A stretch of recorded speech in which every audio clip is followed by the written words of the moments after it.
our alumni students are joining us from the Gambia, and good evening to all my Indian brothers and sisters of the Gam-Ind family. I welcome you all to what promised to be an absolute historic night of debates. I am Mustafa Sise, your moderator for tonight, as we are about to witness, as Fatfai was saying, a double dose of trouble. So in our first session, like we are going to be having Maharashtra represented by Yajara Sane and Amarun Jai facing off against the formidable Andhra Pradesh that are going to be represented by Tida Kamara and Mamadou Bailo Bari. So Andhra Pradesh were actually the previous finalists and they are actually hungry for another shot at glory. But before getting started, like can we all pray in our own ways so we can at least witness our 1 minute of so that we can at least pray in our own ways before starting. Thank you very much.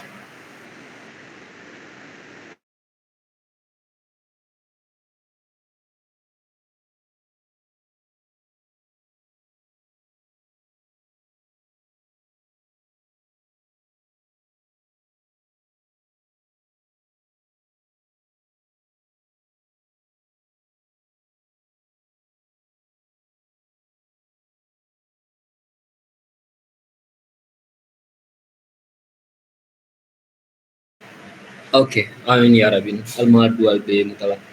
So then moving on to our next agenda, we are going to invite our president, Mr. Sajo A.K. Jaju, to actually give an opening remarks before we kickstart this double dose of trouble. Thank you, Mr. Jaju. You're welcome. Indeed, that must be a double dose of trouble. I'd say they say education is the greatest equalizer, but tonight let's test if our system is truly equal for every Gambian child. Distinguished members of the 9th Executive Council, of course, the 14th Executive Council of the University of the Gambia Debate Association, our adjudicators in our midst here, the able alumni of Gam-Ind, my wonderful Gam-Ind family, and of course, every other individual joining us from India, the Gambia, and all around the globe. We say a wonderful good evening from the Indian side, and of course, I suppose it will be good afternoon for those joining us from the Gambia. So, on behalf of the Association of the Gambian Students in India, and of course, the 9th Executive Council, I extend warm greetings to our proud alumni and the University of the Gambia, because these people have always been with us in everything that we do as an executive council.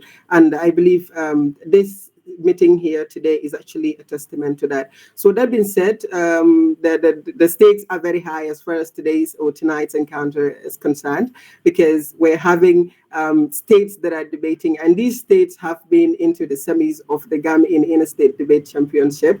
Per se, they were all semi-finalists in one way or the other. 3 of the states have already been finalists in the first edition, second edition, and possibly the third edition. So today wouldn't be anything short of remarkable. We expect an electrifying debate. We expect an intellectual battle of ideas, the weight and wisdom that it might come with. So looking forward to a successful debate. And that being said, it's always said, debate is always find it challenging to summarize. But today, this is all I have to say. And with that being said, I officially grant this said, debate or champions or encounter open. Thank you also very much. Thank you very much, Mr. Sajo A.K. Jaju, the president of the Association of Government Students in India. So for now, I will try to welcome our able educators from the University of the Gambia Debate Association. For tonight, we'll be having Miss Fatou Mbodj and Mr. Jugo Tamba. So from there, I can just say welcome and kickstart the debate. You're welcome, Miss Mbodj. Mustafa, so we also would have Momodu Bite and Musa Tamba with us, just confirmed not long ago. Thank you. Okay, no problem. You're welcome, Miss Mbodj. So then, yeah, we can just kickstart the debate now.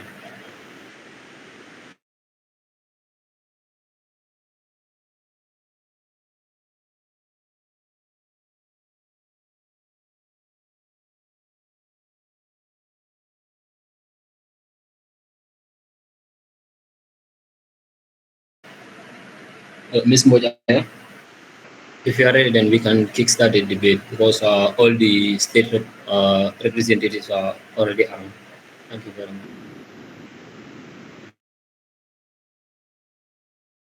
Yes, I'm here. Please give me a minute.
Assalamu alaikum and good afternoon, everyone. Please, can you confirm if I am audible?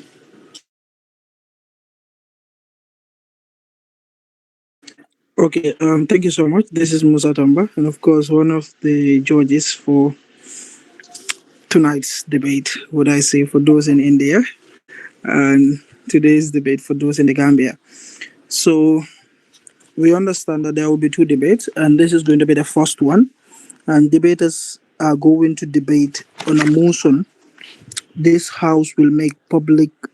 This house will make public political debates a constitutional requirement for presidential candidates. And this motion is going to be debated on by two states, and that is, of course, Maharashtra and Andhra Pradesh. Please, you can kindly confirm if that is the motion and if I am properly pronouncing some of these names. Anyway, so we are going to adjudicate you people on the following. First, we will be looking at your content. And under content, we will be looking at your argument strengths and relevance. That is the points that you are going to give and how related are some of these points. And we would also be looking at your critical thinking and analysis. That is your ability to think critically and analyze the motion. Then we would also be looking at your evidence or research. That is, how well are you able to use evidences to back some of your arguments. Then, aside content, we're going to also look at your structure. And structure also, we would be looking at three different things. First is clarity and coherence. Second is understanding of your rules, that is your speaker rules as debaters.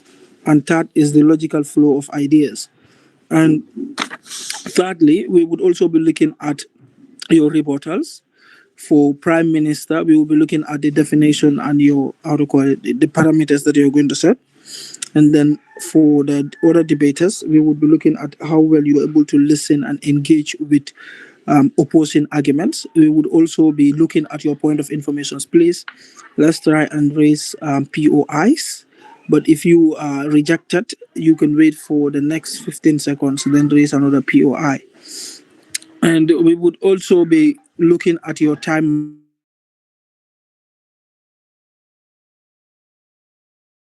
management. To the timing, that is 7 minutes. As the routine, the timekeeper would have to clap for you to start. The timekeeper would also clap to indicate to you that your protected time is over, and then she would clap again to indicate to you that you how to call it, you are on the protected time again. That is at the 6 minutes, and then the final clap will be made at 7 minutes. So under time management, we will be looking at your pacing. How did you start, and how are you able to maintain that pace until the end? And finally, we will be looking at your summary. So let's try and be giving summaries. Don't just say I came, did this, that, and that, and that, but tell us what you've done. Yeah, and let's try and do justice to the motion at hand. So again, the motion before this house reads this House will make public political debates a constitutional requirement for presidential candidates. And we are to have Maharashtra as the government and Andhra Pradesh as the opposition bench. So I would want to confirm from my fellow adjudicators if they are set.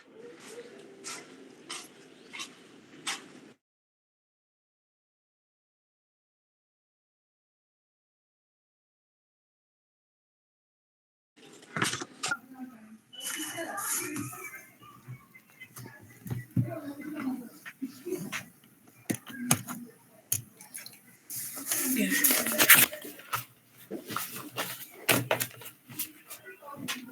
Okay. Am I audible and visible, please? Okay. Honorable Speaker, respected judges, and my fellow debaters, a very good evening to you all.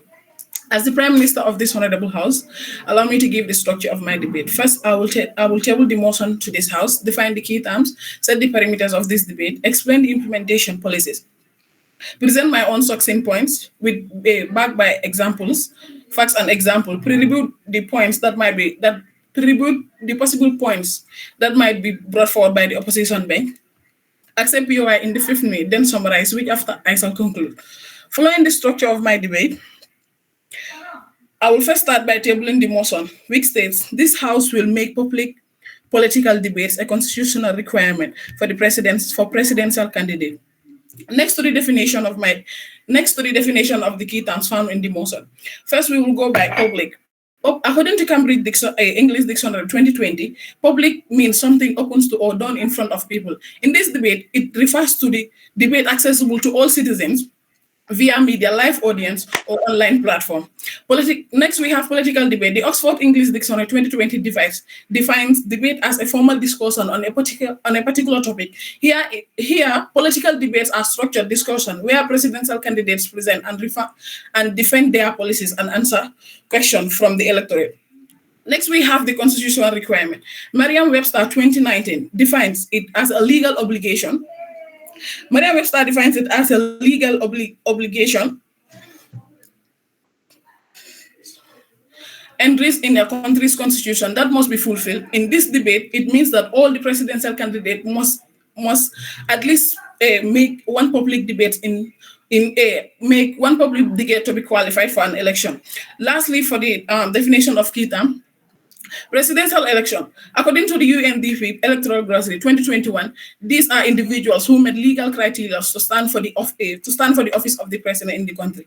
Mr. Speaker, this will now take me to the perimeter of my debate. The debate is not about the way that debate currently happens. They do sometimes voluntarily. The motion focuses on whether participation in public political debates should be mandatory by law for all presidential candidates, ensuring transparency, accountability, and an informed consent and an informed electorate.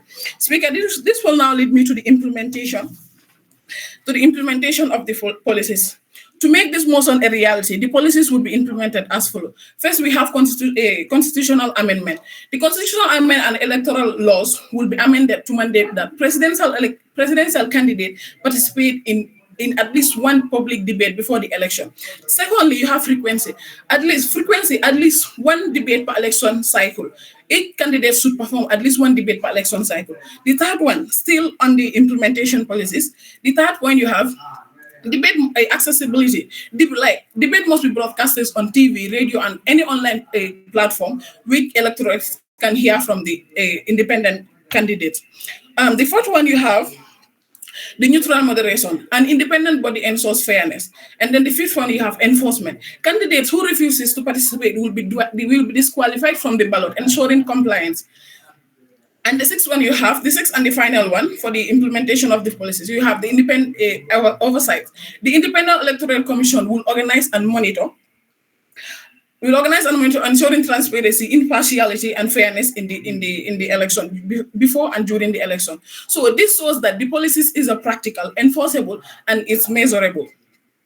Speaker, this will now take me to my own points. First, you have public debate improves transparency and accountability. The opposition Citizens deserve to know candidates' position. According to BBC News Africa, reports by Tanya O'Connor, February 22nd, countries with mandatory presidential debate like the United States report higher voters' knowledge and engagement. Mandatory debate ensures candidates cannot hide policies or avoid security. This will now lead me to the second point.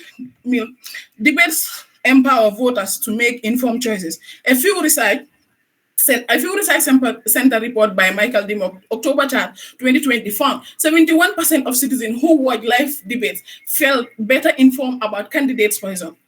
Optional debates leaves voters rely on hearsay or propaganda. Speaker to the third and my final point, debate play a role in agenda setting. They bring attention to the policy or campaign issues to public mind, which means it could become more likely to happen, actually forces candidates to see their promises through inform and public what they are actually through informing the public what they are actually voting for. For example, Donald Trump emphasizes how he would put money into improving infrastructure. This encouraged and secured votes for him from middle classes in particular. He is now expected to fulfill those promises. Can you come with your PR? Okay.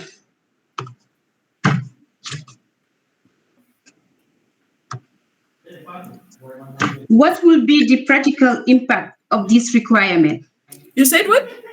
What will be the practical impact of this requirement? Let me tell you, it is my duty to deliver it, but it's not my duty to make you to understand. What were you doing the time I was explaining these points? Speaker, this will now take me to the to my pre-review. Sorry. Okay. This encouraged and secured voters for him from middle-class workers in particular. He is now expected to fulfill those promises. Speaker, this will now take me to my pre-rebuttals.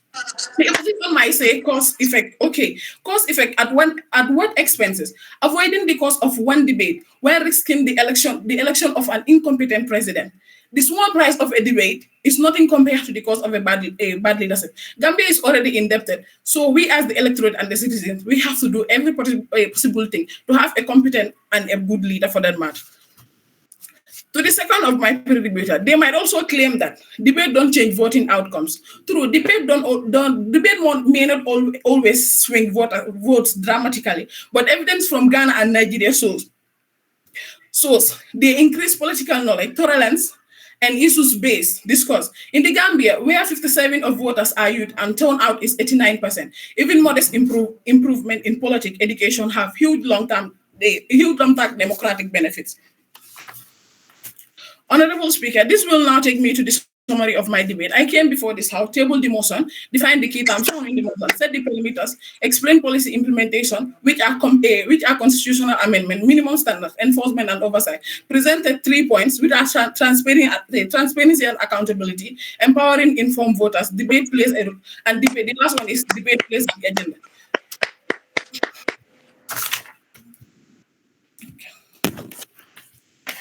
Thank you so much, Madam Prime Minister. Give us some time to accumulate your marks. You don't do now.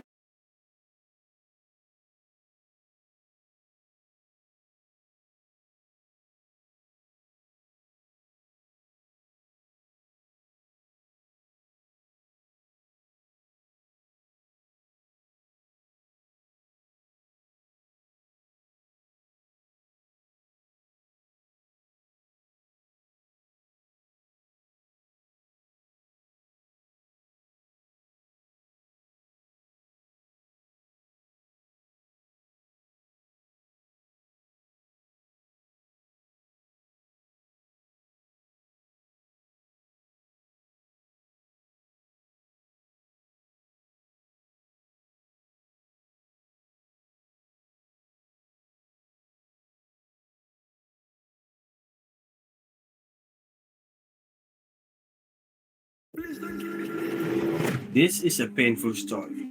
Viewers' discretion is advised. What you're about to see in this video is what happened in a small African country, the Gambia.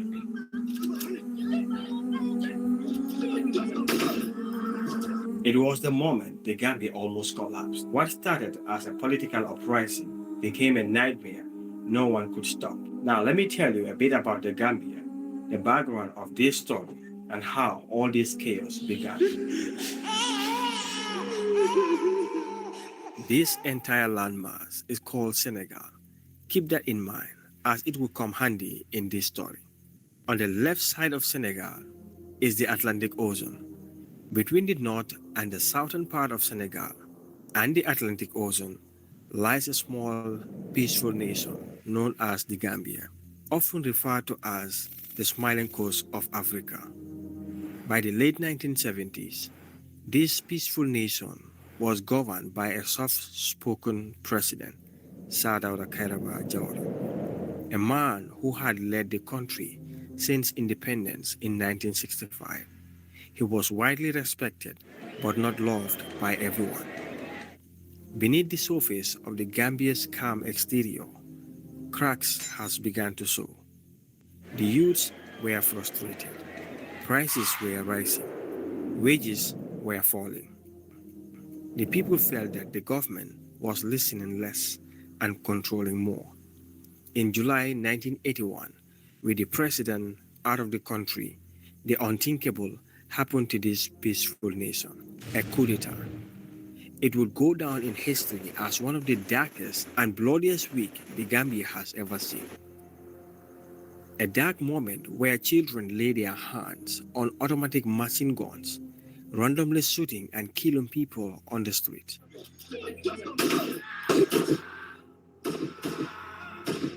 Looting shops and inflicting severe pain on their fellow brothers and sisters. This is the dark and true story of the 1981 Gambian coup attempt and how the smallest country in mainland Africa came dangerously close to collapsing.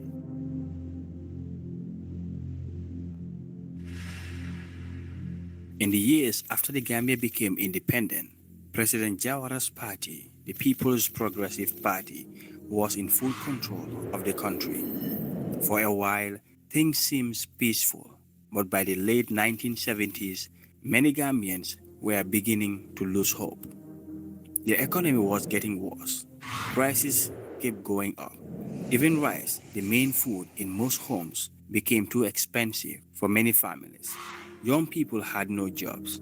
Parents were struggling to feed their children, life becoming harder every day. Government workers and police officers were also suffering.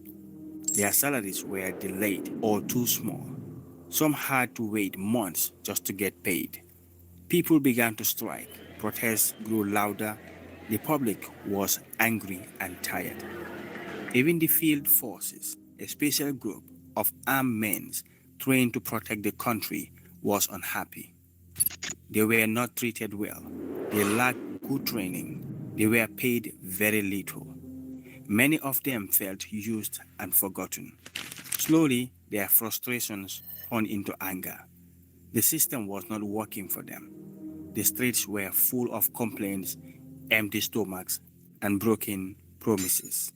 And when a country is in that kind of pain, it becomes very easy for someone radical, someone bold, someone angry to step in and say, enough is enough. The stage was set. The Gambia was like a dry grass in the sun, just waiting for a match to spark the fire.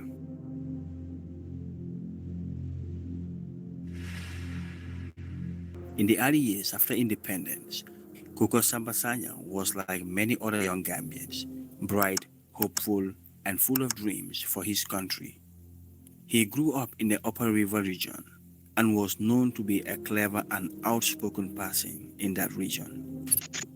People around him saw him as a rising star in politics, but as time went on, Kukoi became disappointed with how the country was being run. He felt betrayed by the very leader he had once believed in. He left the Gambia and went abroad, but he didn't just disappear. While outside the country, Kukoi began studying political ideas, especially those of Karl Marx, Pan-African leaders like Kwame Nkrumah, and other revolutionary thinkers. These ideas opened his eyes to what he believed was the real problem, that the Gambia had become a puppet of Western powers, and that President Jawara was helping them control the country. Kukoi see himself as a freedom fighter, someone who could bring real change to the Gambia. He dreamed of a new system where ordinary people, not corrupt politicians, had power.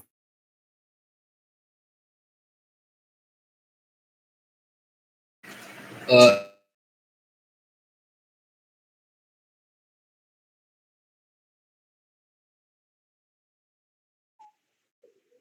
Okay, thank you so much. So if the House is said, we would want to hear from the opposition leader.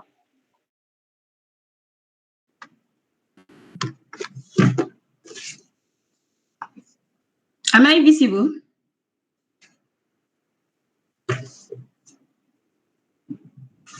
Audible too? Okay. Can I start? Ladies and gentlemen, the proposition want to enshrine debate in the Constitution. Let me be clear. We are not against debate. They are useful, informative, and engaging. But the Constitution is not a campaign script. It is meant to protect rights, define powers, and safeguard our democracy, not to dictate how candidates perform. Mr. Chairman, I will first give the structure of my debate. I will start by tabling the motion, redefine the key terms made by the Prime Minister, Yeah, because separating what throw off the actual meaning. I will then set my perimeter, debunk the baseless point made by the Prime Minister, present my three solid points backed by statistics, summarize, and then conclude. Mr. Chairman, the motion, this House will make public political debate a constitutional requirement for the presidential candidate. Mr. Chairman, I will redefine the key terms. Public political debate, an organized discussion where political candidates present and defend their policies before the public, usually broadcast via mass media source National Democratic Institute 2023. Constitutional requirement, an obligation enshrined in the supreme law of state enforceable by law and binding on all actors. Source Constitution Net International NDIA 2021. Presidential candidate passing nominated and registered in accordance with the electoral law to contest an election. Source AU Commission Election Observer Guideline 2023. Mr. Chairman, I will set my perimeter because the perimeter of the Prime Minister does not hold water. My perimeter, we do not deny the value of debate. We accept that debate can be useful for voter education. Our argument is strictly that debate should not be made a constitutional requirement. I will then debunk the baseless point made by my perimeter. She made mention of it will change voters' mind. Voters already have their choice before the actual debate. Data from the American Politics Research Journal shows that debates don't persuade. The reinforcement, over 80% of voters use them to confirm existing bias, and at best, they cause a tiny 1 to 2% poll shift. We cannot justify a constitutional mandate for a tool with such a minimal and fleeting effect. The next one, she made mention of accountability and transparency. Accountability and transparency are broader than debate. 1, manifesto, policy paper, local town hall, and public Q&A, not mandatory stage performance. 2021 presidential election. The inaugural of the debates of the presidential debate was solely the solely participants of that are Khalifa Saleh of PDOIS and independent candidate Esafat are the sole participants of that debate. When accountability and transparency are shown in this debate, how comes they score among the list? Mr. Chairman, I will then present my three solid points backed by statistics. 1, limited access to technology and broadcast infrastructure. In the rural part of the Gambia, only few have access to television or internet connection. The main platform to broadcast this debate is still very limited. Making this debate a constitutional requirement assume that all citizens can access them, which is far from the truth. According to Gambia Bureau of Statistics, GBOS 2022, only 32% of the rural household had access to electricity and also had access to functioning TV. When you make a constitutional requirement, you will benefit it will only benefit the urban connected citizens and leave out the majorities. These undermine the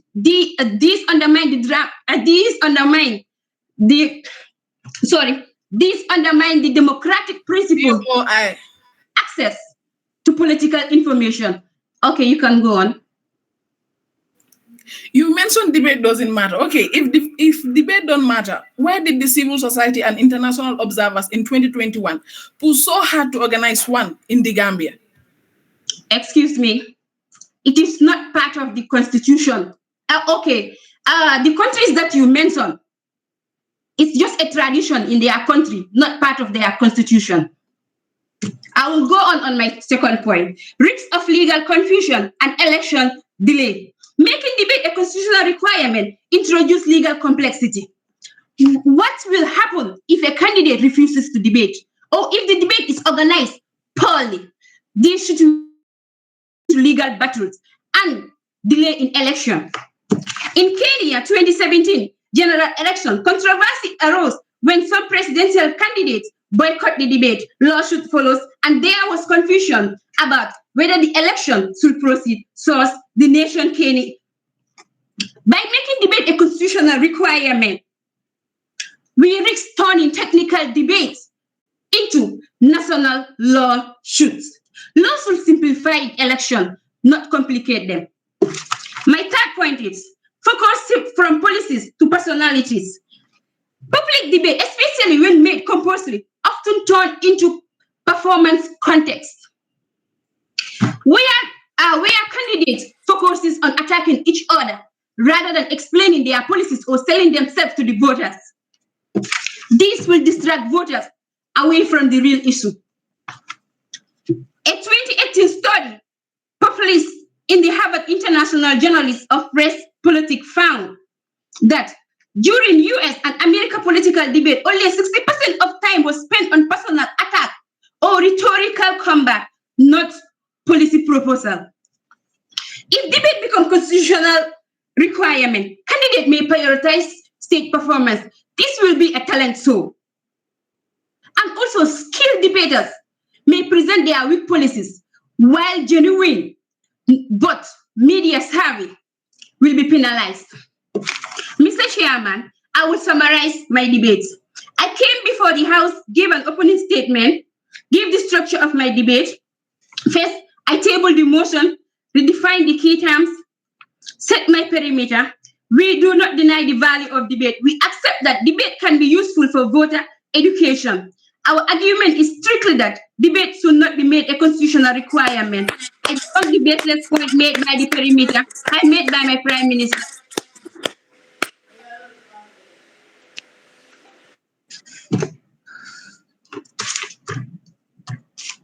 Thank you so much, Honorable Opposition Leader. Give us some time to get back to you.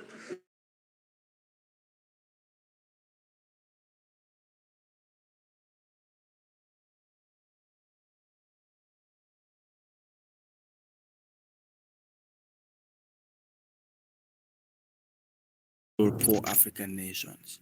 He imagined a Gambia that was equal, strong, and free. Kukoi didn't stop at dreaming.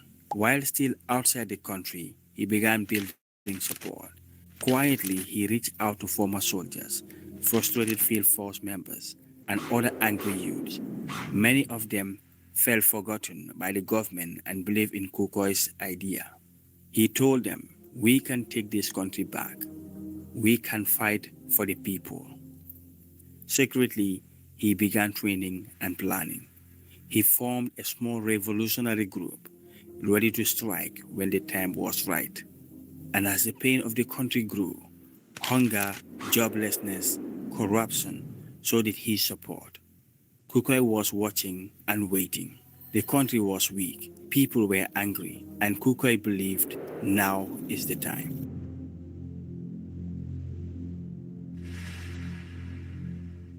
It was a quiet morning in the Gambia on July 30th, 1981. Most Gambians were going about their normal lives, unaware that the country was about to be thrown into chaos. President Jawara was out of the country. He was thousands of miles away in London attending the royal wedding of Prince Charles and Princess Diana. But while Jawara's attention was on the royal wedding, Kukoy Sambasanyang and his men were preparing something very different. In the darkness of early morning, he struck. With a group of heavily armed supporters, many of them former field officers and angry youths, Kukoy launched his coup. Their first target, the Radio Gambia. They stormed the national radio station, took control of it, and silenced all government broadcasts. Then came the Yundum Airport, then the State House in Banjo, the heart of Gambian leadership. It all happened so fast. Within hours, Kukoy made an announcement on the radio. President Jawara is no longer your leader. This government has fallen. A new era has begun. Those words shook the entire country. People across the Gambia turned on their radios and froze in disbelief. Fear spread like wildfire. Shops began to close. Families locked their doors. Children clung onto their mothers, not knowing what would happen next.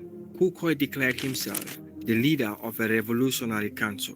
He said it was time to break free from colonial influence and build a new Gambia for the poor, for the workers, and for the future. But the streets told a different story. His supporters began arresting government ministers, taking over police stations, and seizing weapons. In some areas, looting broke out. Stores were robbed. Innocent people were caught in crossfires. For the first time in Gambian history, the nation was not in the hands Thank of you. an elected president, but under the control of Thank you so much, Mr. All right. So thank you so much.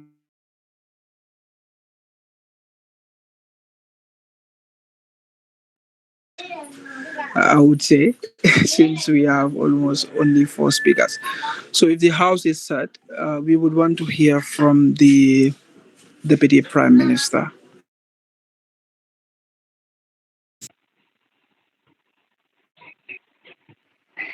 May I confirm my audibility and visibility, please?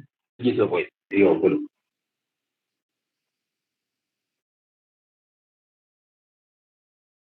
We do an argument, and I believe there are intelligent people in this house that will be able to see out the wheat from the chaff.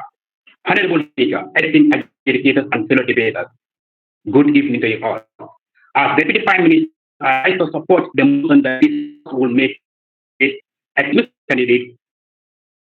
But before proceeding, I would like to outline the structure of my argument.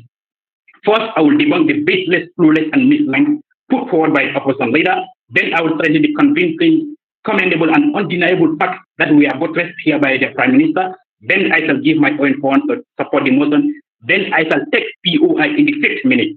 POI in the 5th minute, after which I shall summarize and conclude. Starting with debunking some of her baseless points. He said here, debate deny genuine candidates the opportunity to run public and give other candidates the opportunity. Here we have to know that running for public office is a duty for whoever opts.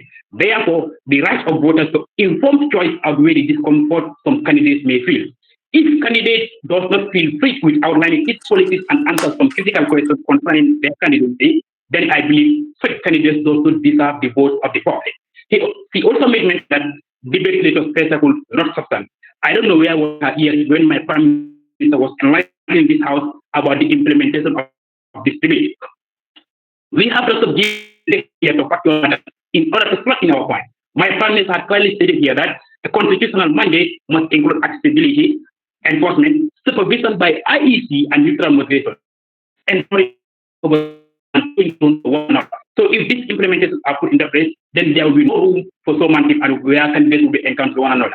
He also argues that are there. My friends, for how long have Gambia elected candidates based on manifestos and interviews that and later regretted the decision? It is over newspapers across the country that the people are crying out that the government fails the youth and the cities. Do you ever ask yourself why this behavior happens? It is because we were eating by manifestos read during campaigns and sluggish interviews conducted prior to election. Manifestos are police documents. Interviews are often unregulated, but live debates are competitive and force direct respect, so we grave conviction. Therefore, having live debate is the only option. She also mentioned that most of the Gambia rural areas here it is everywhere. Or radio, any compound that you enter, you must find there at least one radio. Even not TV, radio is there. So broadcasting these national debates or these public political debates on radio will cop that out. So that point is totally invalid. So, Honorable Speaker, having already nullified the principal points of the opposition leader that failed under scrutiny, I hereby move on the reinforcing the points previously highlighted by the Minister. First, she made mention that public and accountability, which is very well applaudable. Transparency is not only about exposing wrongdoings, but ensuring every voter hears every candidate based on under decent spotlight. In live debate, candidates cannot hide behind press releases or surveys. They must defend passwords, against and respond to opponents and journalists instantly. And because answers are on record and replayable, broken promises are easier to expose with ease accountability. The EU EOM Gambia 2021 final report on page 8 to 9 highlighted insufficient mechanisms for candidate scrutiny and policy comparison. Why? Because public debate or public political debate are not constitutionalized. He also made mention that debates empower voters to make informed choices, which is undeniable. Honorable Speaker, our democracy is young and voting systems too often fall along ethnic or regional lines. But debate often shifts from tribe to policy. The Election Commission mission and other sources further that it showed 57% of voters were youth aged 18 to 35. These young Gambians consume information through radio, TV, and social media. So a nationally broadcast debate would speak directly to them, giving clarity on jobs, education, and healthcare, enabling them to make informed decisions come election day. She also explained that debate plays a role in agenda setting. Political debates are not just exchanging of ideas or views. They actively shape what the nation talks about. This is called agenda setting, and it's a powerful function of debate. If presidential debates were constitutionally held in the Gambia before the 2021 election, citizens would likely have focused more on physical transitional issues like gender commission, on youth and employment and national security, rather than tribal alliance or slogan. Now that I have already strengthened my Prime Minister's point, I'll present my own point back by evidence.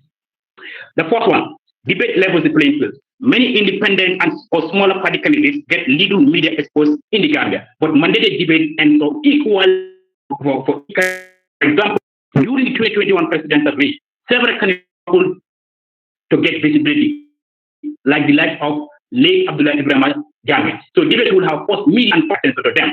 Our neighboring African countries such as Ghana offers debate that include also giving every candidate voice legally of party size. So where is the Gambia? Moving on to my second point. Come on.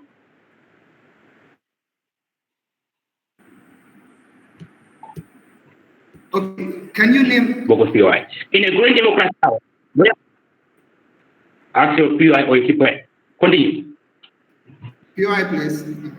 In growing democracy. Okay. Can you name a single in growing advanced I found it necessary to put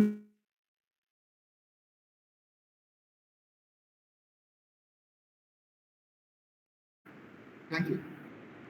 This is not an experiment. It is seen all over the world. Kenya have done it. If everybody know US, the president, the past concluded one. Was this not the case there? Kenya, they do it. Ghana, they do it. Sierra Leone, Nigeria, it was after the debate, you follow me. Debate also strengthens democracy and political culture. In a growing democracy like ours, where freedom of speech, transparency, and civic engagement are still evolving, it is vital that we institutionalize institutions. These are not up to the lazy, rather they are essential democratic tools that empower voters and hold leaders accountable. So my summary and conclusion is I started by reminding the House the motion of debate which was that House will make public political debate a constitutional requirement in the Gambia. Then I repeat later, after which I had added weight to the Prime Minister's point. Then I highlighted my own point back by evidence to support the motion, which were debate levels the playing field and debate strengthens democracy and political culture. Then I took POs on the business. So summing up, if we truly believe in democracy, then we must believe in informed decision. And there is no better tool for informing the electorate than public debate. They challenge the powerful, educate the market, and set the national agenda.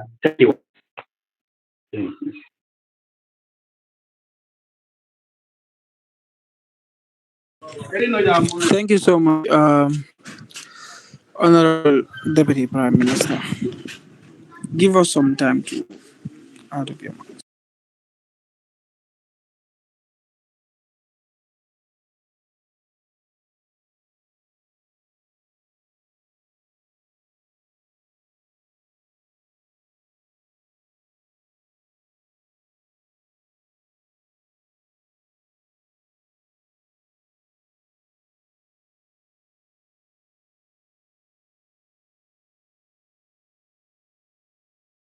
Constitutionalist. A small country known for peace has suddenly become a battleground, and the man behind it all, Kuka Sambasanyang, was now at the center of the Gambia's most dangerous moment.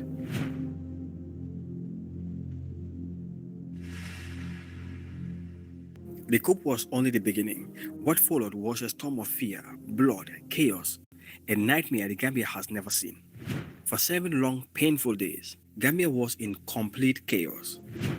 The peaceful streets of Banjul turned into battlegrounds. No one felt safe. Rebel fighters and loyal forces battled in the heart of Banjul. Shops were broken into, homes were looted, government offices were broken into and torn upside down. Hospitals were overflowing with the wounded. Doctors and nurses worked without rest, but there were not enough supplies. Electricity went out, water became scarce. Telephone lines were cut, cutting families off from each other. Banks were raided and closed. There was no way to get money or send help. Many Gambian families rely on what they earn each day to buy food for the next. With the country in chaos, markets shut down, transportation systems shut down, trucks couldn't deliver goods. Bread, rice, oil, everything disappeared from the shelves. Some families had nothing to eat. Parents stayed hungry just to feed their family or their children a small meal. In panic, some people rushed to buy and store whatever food they could find. Others were not lucky. They waited in long, tense lines, hoping to get even a handful of rice, bread, or whatever food they could lay their hands on, because people didn't know when or how this would end. People began running, leaving behind their homes, their belongings, everything. Many fled into the countryside, trying to find safety in the villages. Others escaped across the borders into Senegal, looking for peace. Whole family hid in forests, in compounds, anywhere bullets couldn't reach. Meanwhile, Kukoi's forces were hunting. Government ministries were cracked down. Some were arrested, some killed, others managed to escape and try to regroup in rural areas to fight back. It was no longer just a coup. It has turned into something much bigger, much darker, a full uprising, and no one was in control. The international world watched quietly, unsure of what to do. But in the nearby Senegal, the fear was real, and actions was coming.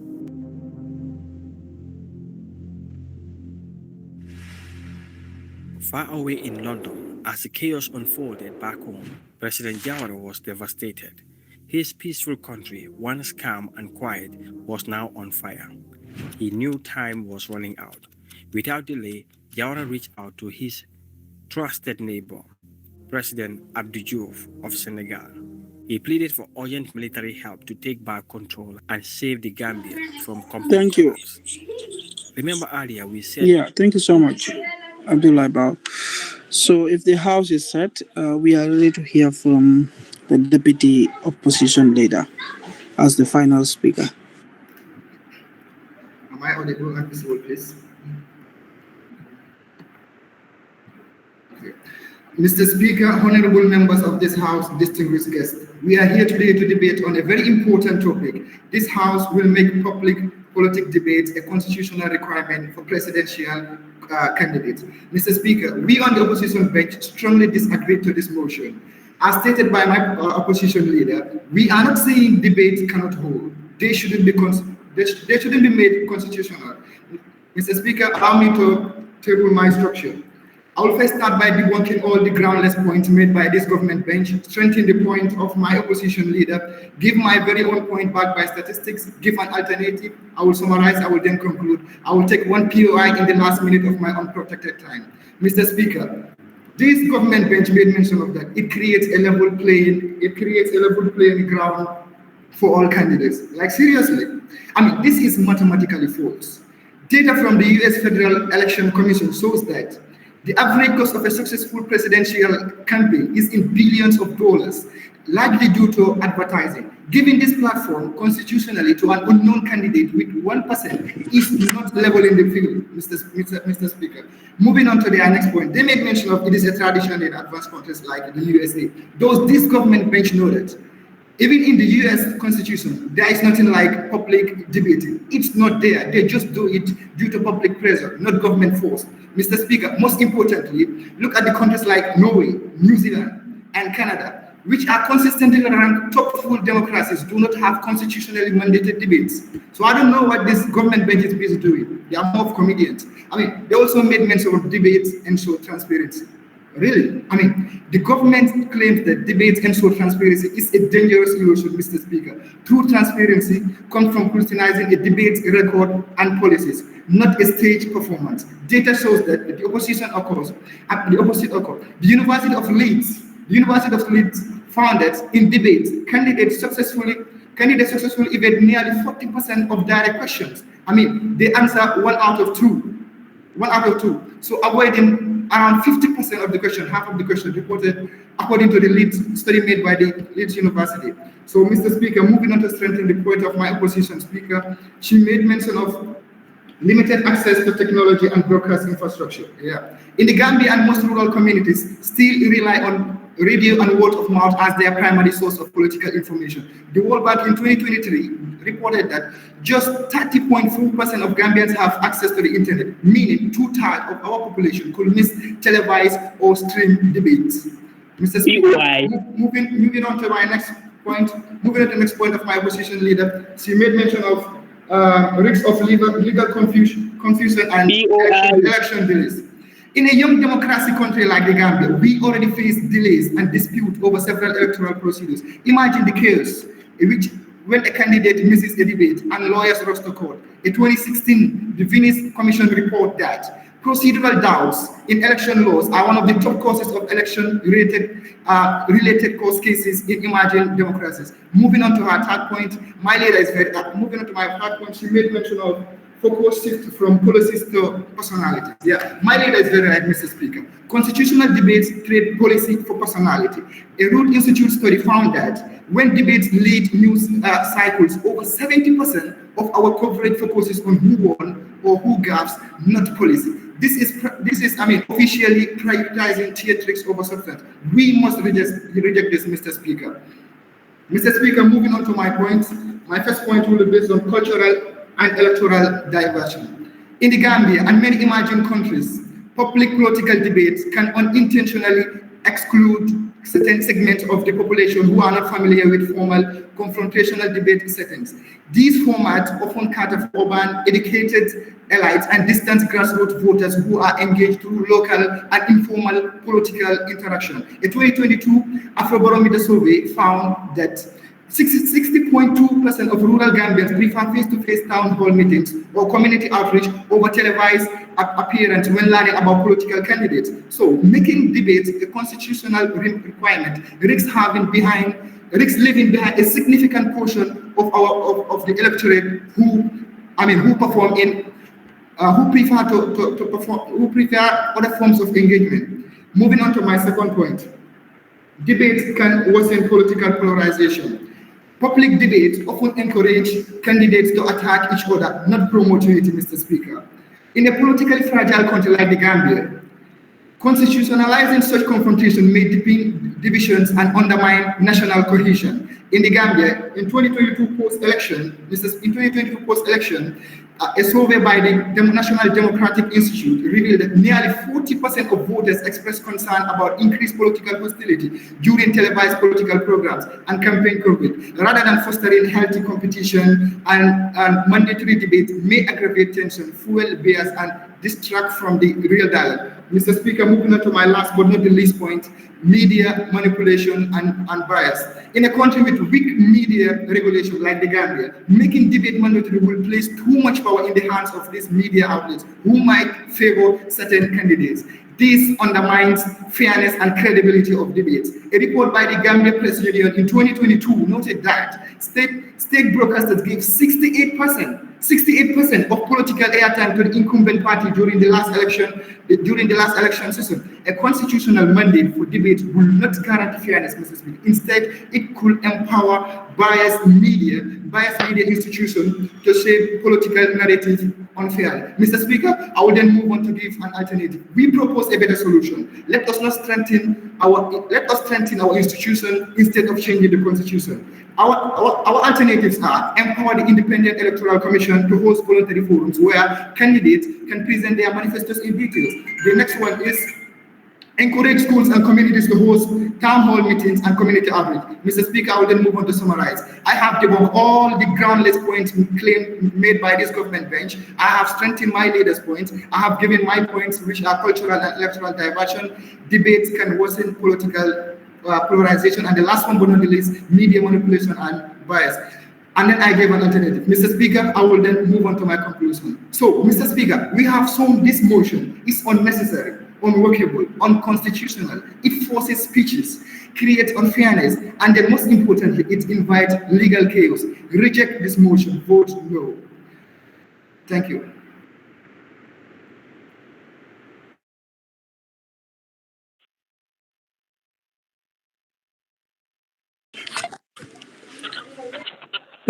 Thank you so much, Deputy Opposition Leader. That was a very good submission. And that marks the end of the debate. We would want to hand over the floor to the host while we calculate the marks. Thank you so much.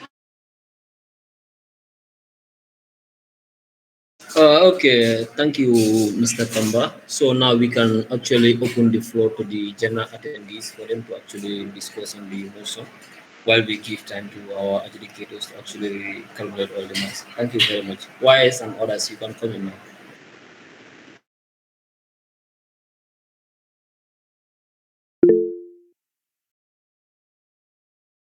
Yeah, Seni Bojang, you can come in, Mr. Bojang.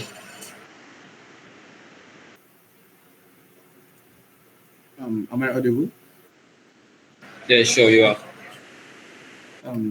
Okay.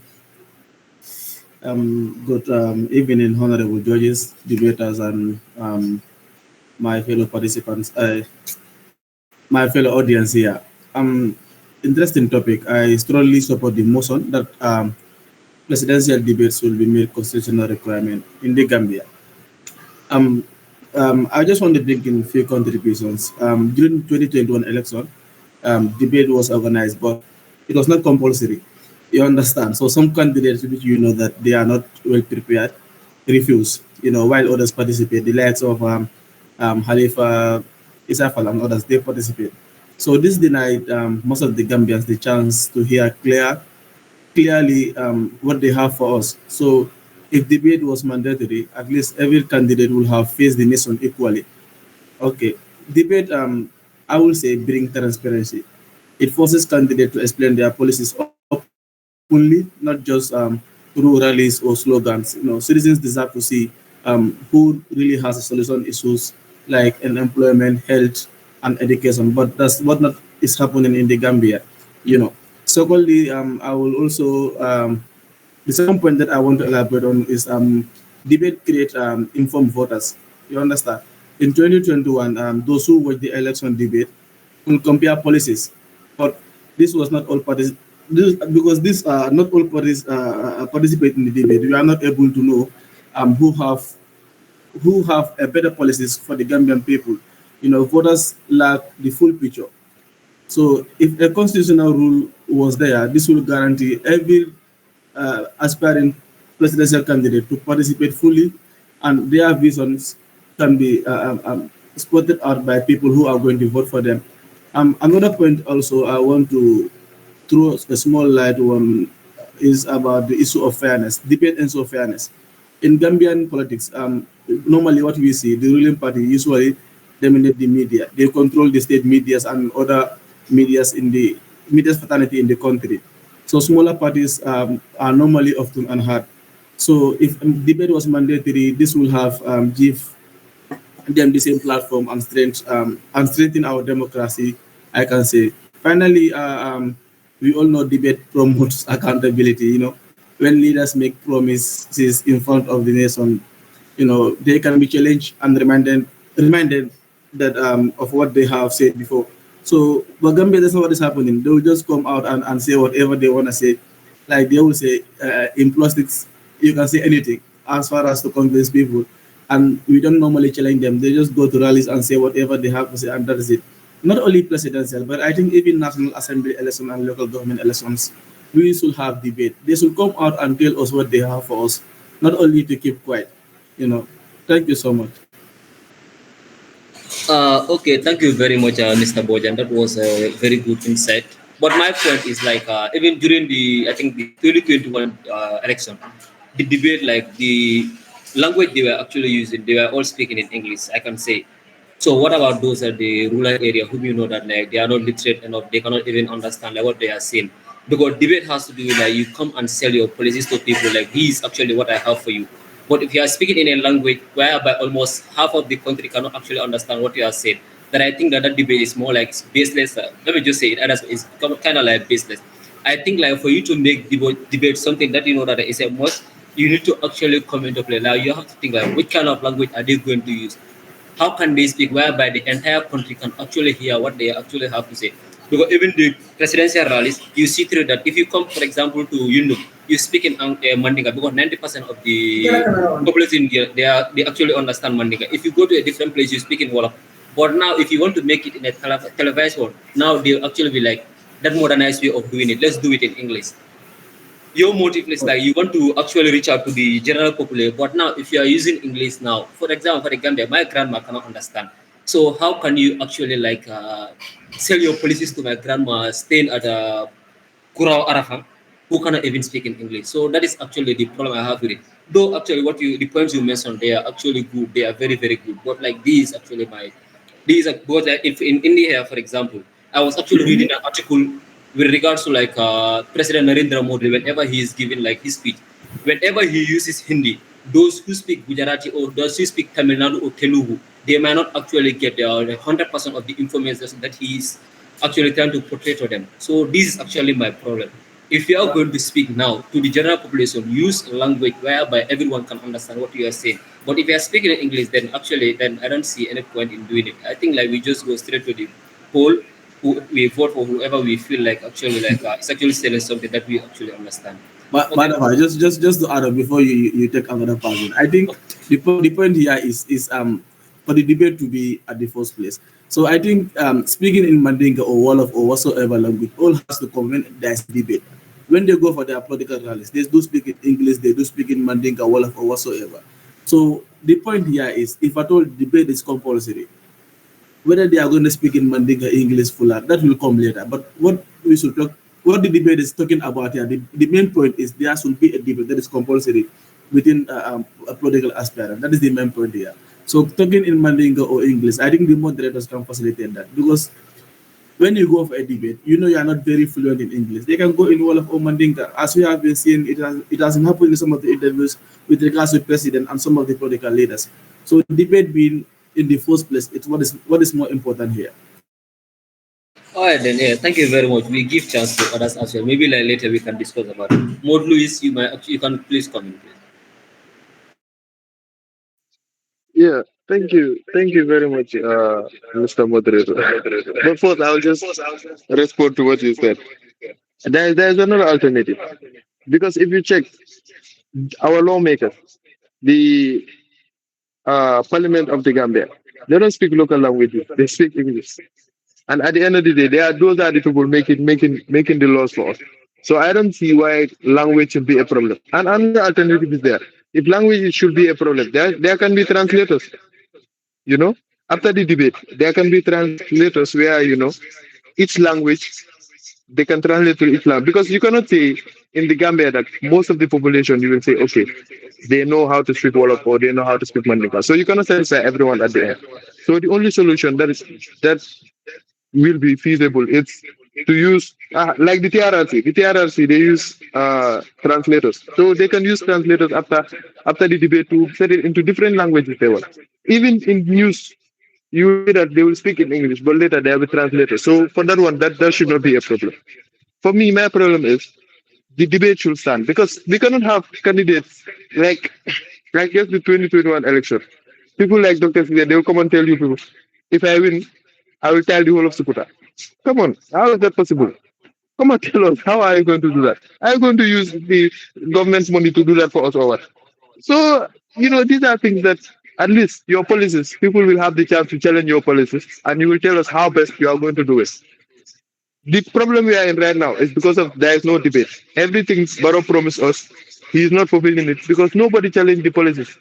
You know, all those sweet words, we thought it was possible, but at the end of the day, we came to find out that okay, these things are not possible. So if you bring policies, just take the small association of government. Even our debates, you will come and say something. Then after, if you win, the people of government will tell you, you have to hold it. You have to leading code of. You have to leading code of. And at the end of the day, you are not doing it. So these are things that for me is very important because if you see, even in our debates for presidential or vice president or even the other posts, if you say something, you will try by all means if you are in office to fulfill it because at the end of the day, people will hold you accountable. You said this, people challenge it and you defend that you are going to do it. So at the end of the day, there is high chance that you are going to do it. I wouldn't say much. That is everything I have for today. Yeah. Thank you very much, Mr. Moderator. Thank you very much. Yeah. So, Mr. SG, can you come in, please?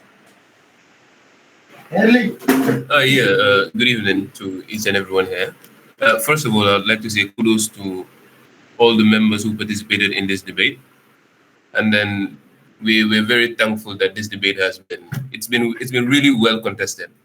And then we also thank everyone who came up with a contribution, that is Baseni and Mood Lewis.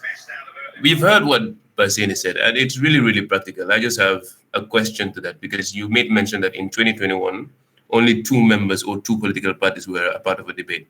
So if only 2 political parties were a part of a debate, and then the debate is what showed accountability, and the debate is what showed transparency.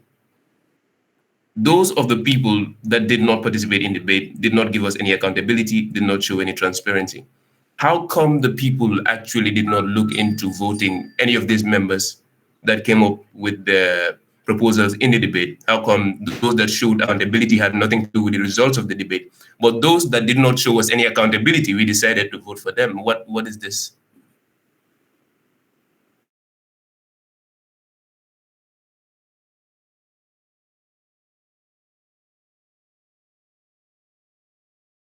Our able SG was trying to cook something, but it's like Andra they are using Tuesday right now. So Mohammed, you can come in, please. Mohammed. Mohammed had Yeah, assalamu alaikum. Good afternoon from the Gambia, and thank you very much, media association, for doing this amazing debate. I just want to share a few comments because I think this is very important that we young people are already discussing what is really happening in our country. So basically, I think the debate parameters, have to be set proper. I was discussing about the constitution, which is very important to ensure that it captures what is the main point regarding what our say regarding for a so however can also see that most of the arguments are also be that there must be a debate. Make sure that we can hold. And you have to also remember, debate are not binding. You have to be very, very realistic. You have to what you the main motive have to be on their manifesto, because those are the things that are binding, because that is what they submit to IEC. What is submitted to IEC and what one can say in a TV without any, decorum is different thing. So we have to make sure that we put certain things that is very, very, realistic, and to make sure that we can able to provoke those kind of policy in our system. So because as you all know, politicians can sit in the media and it's basically debate. They can share whatever they want to do, all those thoughts. But sometimes when it comes to holding them accountable, except you get a video feed, but you cannot hold it accountable because when you go to IEC, what they submit is different from what they were saying. So I think I'm glad that you guys are really doing this top notch. So I just wanted to intervene and share some of these thoughts. And I think the debaters really did well, and we'll definitely look forward to how best we can learn through this. Thank you. Thank you very much. I can see all of your hands are actually up, but our adjudicators are ready, and today we are going to be having 2 sessions. So maybe like you can jot down all the points you are having with you, and then later we can discuss it again. So now moving on to our second session. But before that, let me allow Mr. Tamba to comment, please. Mr. Tamba, how far with the results? Sorry, give me 3 minutes. Okay, then if you are done, you can just allow me. So let me give chance to Mr. Lucifer. Mr. Lucifer, I've seen someone by the Mr. Lucifer. If you are, you can come in and bring him your friends. Mr. Lucifer.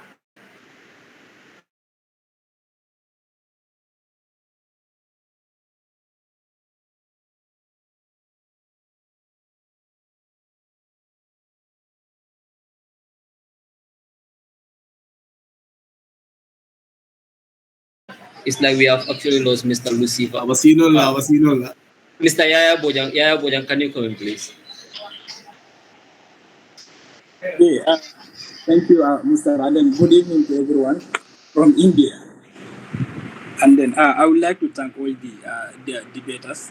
They have come up with very solid points, and then they all made very good researches. So what I wanted to say is that is regarding what Mr. Secretary said, like how comes that those who did not participate in the debate, let's say the 2021 debate, actually how they call attract let's say more voters, or they even won the debate. So what happened here is that live debate actually it forces candidates to respond on the spot, and then it also reveals how they handle pressure, confront criticisms, and then how they perform in public also. So these are some of the qualities that campaign ads or speeches can max. That's what happened in 2021. So what happened is that they did very good campaigns, but when they did not show, let's say on live debates, what happened is that people cannot expose their inconsistencies, what they were doing, their forced engagement and other things. But what happened is that their campaign messages have been purely policed, understand, and then they focus on how to call it, poisoning people's mind and other things. That so when they did not show on these live debates, we cannot actually expose their inconsistencies. We cannot force engagement, and then these are some of the things that cannot happen. You understand? So this is what happens in let's say in 2021 election. Also, let's say the question that should rise is about the cost and then the logistics. You understand? If debates are mandated by law, the question that we should ask is that who organizes this debate, and then who pays, which moderators, what are the rules? The rules simply here can be the time, the format, the fact checking, and then how can we ensure fairness and then avoid bias? I think this should be the question that we should ask, instead of like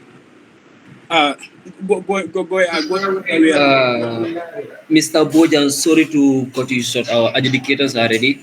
So like we are gonna be moving to the second session of the debate as well. So maybe like this discussion, like we will actually have more time to do it again. So now moving on to the second session, we have a rematch of the first edition of the Gam-Ind Interstate Debate Championship finalists. That is Haryana State, who were actually the champions of the first edition of the Gam Interstate Debate. Mustafa, sorry to cut you short. We are Okay. moving to the second session right away. Musa would be giving a little feedback so you guys know how we total the mark at the end of the day. And then we'd move on to the second round.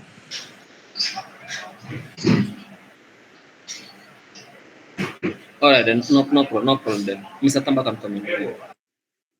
Okay, thank you so much. It is indeed a great honor and pleasure to be here. Please, I want to confirm my audibility before I forge ahead. Okay, thank you so much. So, the debate was very interesting, and of course, it was centered on a very debatable topic. This House will make public political debates a constitutional requirement for presidential candidate. I think the motion is kind of specific, so it was not going to be, or it was not supposed to be a very difficult motion to the debaters. So now I'll give individual feedbacks quickly. The Prime Minister, when you came, I would say you did justice to the topic. I must commend you for that. You came, you gave a structure, and the structure was strictly followed, and you debated for a very good time. Right. So I would try to summarize because time is not on our side. The timing was good, the structure was very fine, and your perimeter was focused on whether to ensure there is transparency and accountability. So that was a very good perimeter. And so moving on, you also told us about the implementation of how you were going to implement this, and this went up to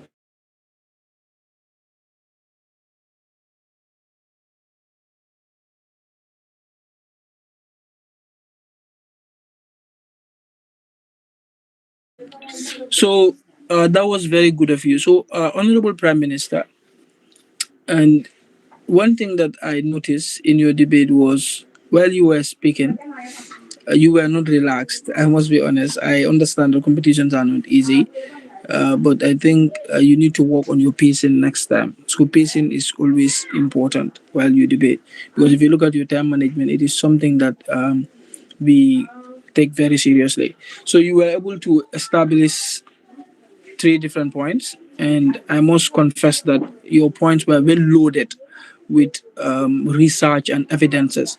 But I had a problem with your expression, and you, when you look at the debate, you understand that under your content, we would be looking at your expression. So when you talked about transparency and accountability, I was expecting you to explain that deep so that we can have a proper understanding of what you were trying to say. But instead, you went ahead to give a report. And of course, through this report, we were able to understand what you were saying. So next time when you're in a debate, I would advise you to break down the point before you go down to give us a report, because it is the explanations, the expression that should lead you down to the giving of reports and evidences so as to be able to back that point. So you were able to take a POI. That was very good. So overall, your debate was very good, and you were able to make pre-rebuttals. That was so fantastic of you. So please try to work on some of these things that I have just said. Now let's move down to the opposition leader. Opposition leader, you came, gave a structure that was fantastic, and you were able to follow the structure. I must say there's one thing that almost all debaters did. You gave a structure that was strictly followed, and I must commend you for that. Keep it up. So, Prime Minister, you came. Sorry, opposition leader, you came and then set a perimeter. That was not your responsibility. That was the responsibility of the Prime Minister. What you do is you dismantle the perimeter. You don't agree with it, or perhaps say that we are not going to agree with the perimeter, but this is what we are going to agree with. So you said the debate should not be a constitutional requirement, and that was not a perimeter. So perimeters is mostly usually like a boundary or restriction sort of. So perhaps let's say you were able to expand it or dismantle, but it was not your responsibility to give us a perimeter. So you came, you established three solid points, and they were well explained, with evidences and etc. And except for your third point, where you, your second point, wherein you talked about legal complexity, and you were able to cite countries like Kenya. But I was finding it very difficult to understand what you exactly meant when you talked about legal complexity. In my position as a judge, understand? So as judges, we act as if we don't know anything about the motion that you are debating. So you are supposed to convince us, make us understand. But you just talked about legal complexity, and then you went on to cite from the nation of Kenya, wherein some candidates boycotted presidential debate.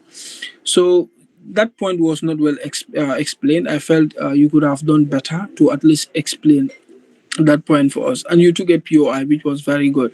So I think basically you need to work on your expression next time while you debate. Yeah. Your time management was good, the structure was good, and some of the points that were given were also good. So moving down to the Deputy Prime Minister. Deputy Prime Minister, I must also commend you. You did fantastic. Your debate was very good. You made rebuttals, which were very, very good, right? And you were able to strengthen. But I had a problem with your strengthening. It's like you were touching the surface. Okay, so when you strengthen, it's necessary you go deep and talk about some of the things that the Prime Minister did not talk about. So I think you could have done that. So then you were able to establish two different points. And I realized that you were speaking very fast and the network was kind of breaking at your end. So I would advise you, we understand that it's not easy. It is a global problem. So, but let's try and make sure that we have very good internet so that as judges we can get you very clearly. Yeah, you gave 2 points as per I can remember. You talked about it sets the debate level playing ground, and then you talked about it strengthens democracy.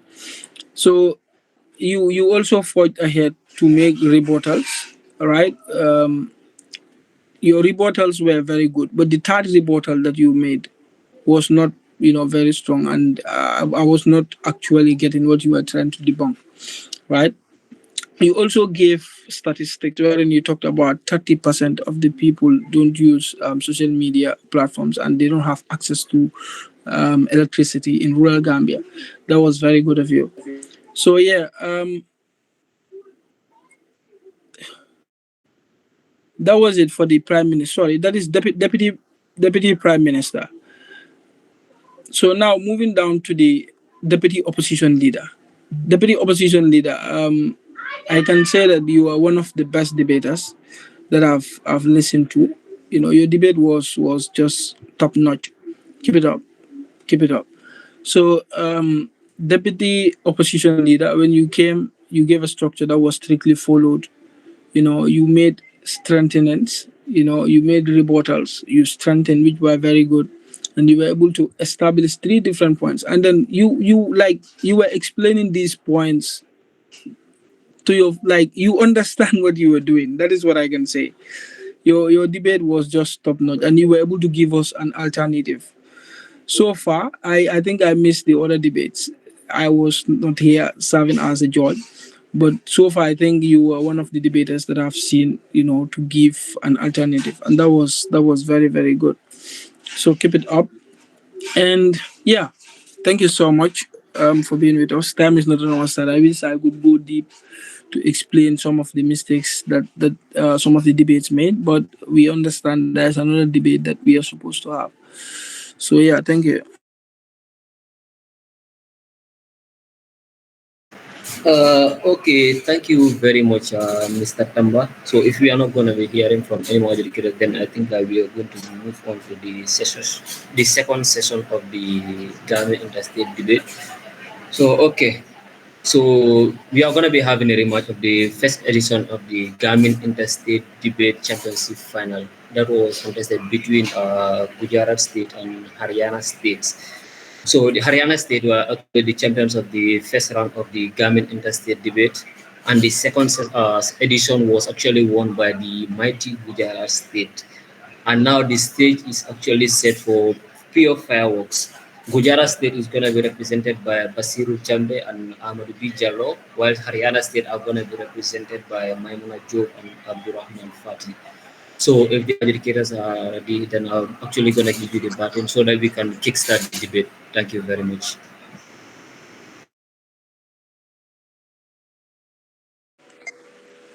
Thank you so very much, Mustafa. So for Musa's case, I think I wanna give him the space to give feedback because he wasted so much time in it. So yeah, just to keep the ball rolling. Good afternoon once again. My name is Fatum Bush, Information and Communications Minister, UTGDA, and I would be the speaker for the second round of this for the second round of this debate. And so just to read the motion again to the House for those that were not present. Just a minute.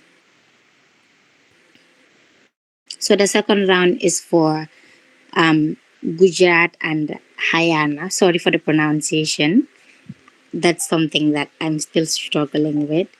But yeah, just to read the motion to the House is this House believes that individuals, not government, have the greatest responsibility to tackle climate change. I repeat, this House believes that individuals, not government, has the greatest responsibility to tackle climate change, and this is going to be debated between two houses, which is the proposition Gujarat, and the opposition Hanaya. Sorry for the pronunciation once again. So yeah, if the House is set, because Musa taking you guys through the requirements for the first round, and I'm sure the people from the second round were listening at the same time. So yeah, if you are set, we are ready to hear from the Prime Minister. If not us, then who? If not now, when? Honorable Speaker, distinguished members of this House, as the Prime Minister of this, I would start by giving this honorable House the structure of my debate. I will table the motion in hand, define the key terms found in the motion, set the parameters, give 3 points, and pre-rebut claims of opposition being accept POR in the 5th minute, summarize, and as I conclude. Honorable Speaker, that being said, I will now table.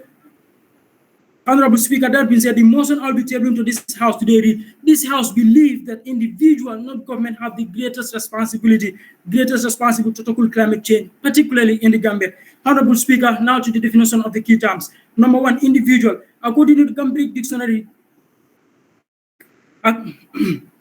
according to the Cambridge English Dictionary 2020, individual are the single human being considered separately from group or society. Number two, government. The Oxford English Dictionary 2020 defined that government as the group of people with the authority to govern the country or the state. Number three, greatest responsibility as a phrase defined by Merriam-Webster 2019 is the most significant duty or obligation towards an outcome. Number four, to tackle. According to the Cambridge English Dictionary 2020, to tackle means to make a determined effort to deal with a problem. Number five, climate change. UNFCCC, United Nations Framework Convention on Climate Change 2018 defined it as change in climate attributed directly or indirectly to the human activities that alters the global atmosphere in addition to the natural variability. Mr. Speaker, now to the perimeters of this debate. This House believes that individual, not government, have the greatest responsibility to tackle climate change in the Gambia. Honorable Speaker, let me be clear. This debate is not about where the government has a role to play or not. Of course, they do clearly through policies and programs. The real question is who carries the greatest responsibility in practice. We are the government paying argue with this individual because their everyday choices fuel emission, and these are the real drivers of government action, and they cannot afford to wait when the Gambian government fail. Sir David Attenborough, the broadcaster and natural historian, in his documentary, he says, human nature. He said human future clearly depends on climate change. So as individuals, we cannot rely on policymakers, government to make a decision about climate change. Solely if you do, not only do we fail humanity, but we fail generation yet unborn.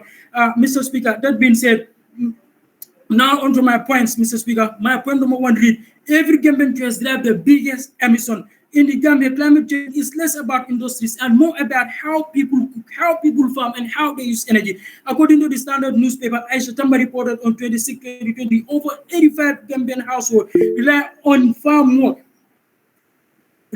firewood and charcoal for cooking. This dependence causes widespread deforestation and increased carbon emission unless individuals adopt cleaner cooking method like LPG, biogas, and solar stuff, no government policy will succeed. This clearly places the greatest responsibility on household. And now to my second point, which is individual action is the first that pushes government. Government act only when citizen demand changes. According to the standard newspaper, government acts only when citizen demand changes. Jonathan Amos of BBC on the news September 2019 reported that globally, Greater Tombak's Friday for the Future campaign mobilized over 7 million people across 150 countries.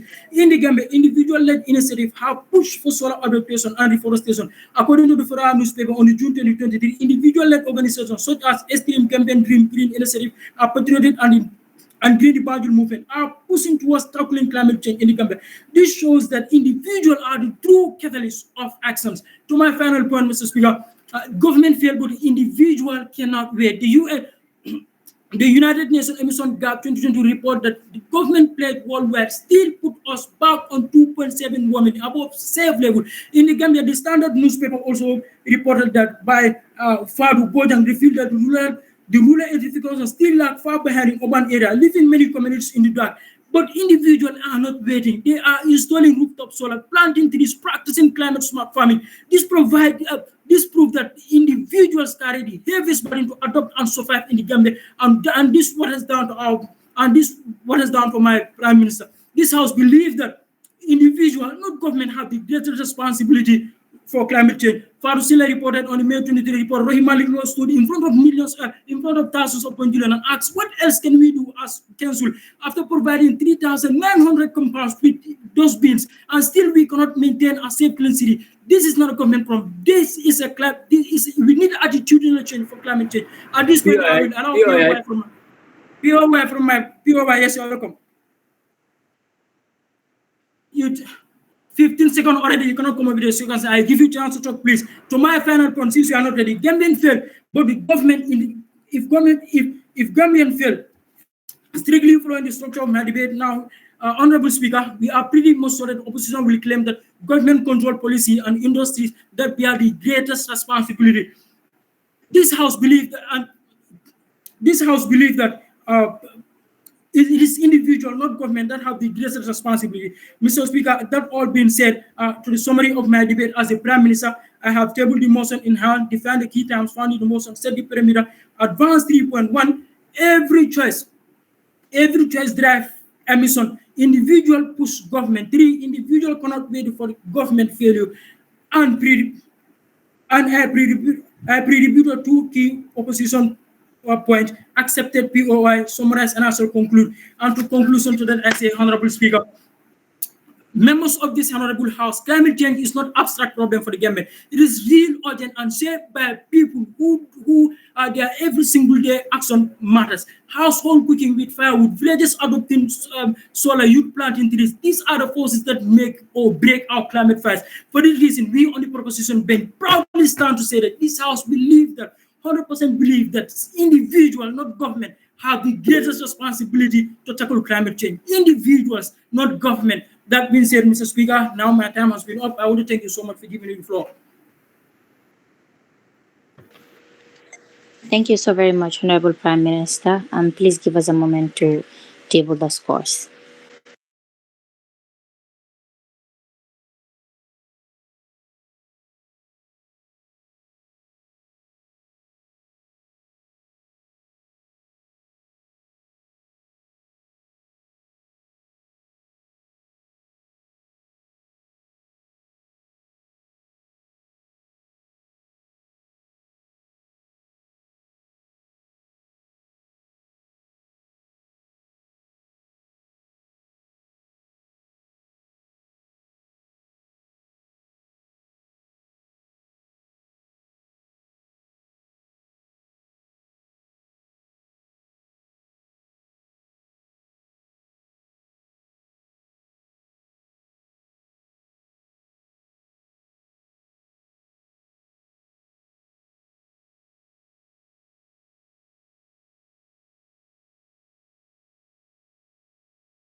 Again, thank you so very much, Honorable Prime Minister, for that deliberation. If the House is set, we are ready to hear from the opposition leader. Let's hear from party.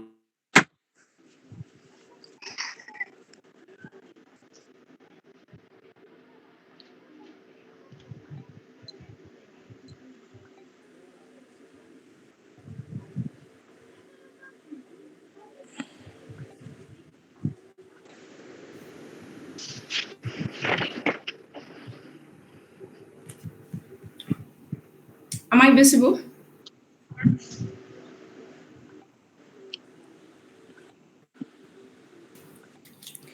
Mr. Speaker, honorable members of the House, this debate is not about whether individuals, sorry, can I confirm my audibility first? Yeah, you're audible. You can go ahead. Good, thank you. Mr. Speaker, honorable members of the House, this debate is not about whether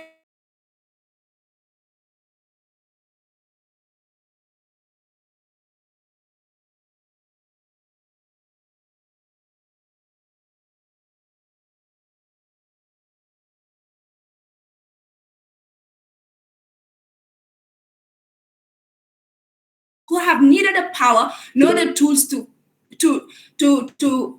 fix these things. In my capacity as the opposition leader, I will do the following. Firstly, I will remind the House of the motion for tonight. Secondly, I will utterly dismantle the government's hollow claims. I will redefine or widen my perimeters. Thirdly, I will utterly dismantle the government's hollow claims. I will provide global evidence as to why the government will the government needs to be the one with the greatest responsibility. I will summarize the humiliating defeat of this government's position, and then I will conclude. Firstly, Mr. Speaker, as the opposition claimed, the motion for tonight's debate is that this House believes that individuals, not government, have the greatest responsibility to tackle climate change. And as the opposition, we utterly disagree to this madness. What is his name again? Was talking about only things in the Gambia.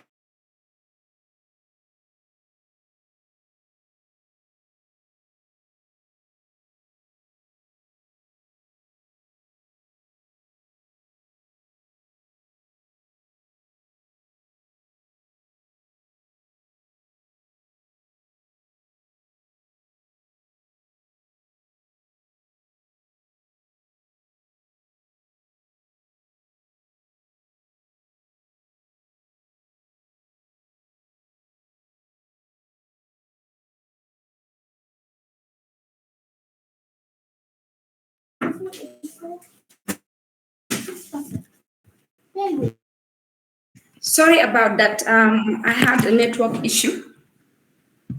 Am I audible?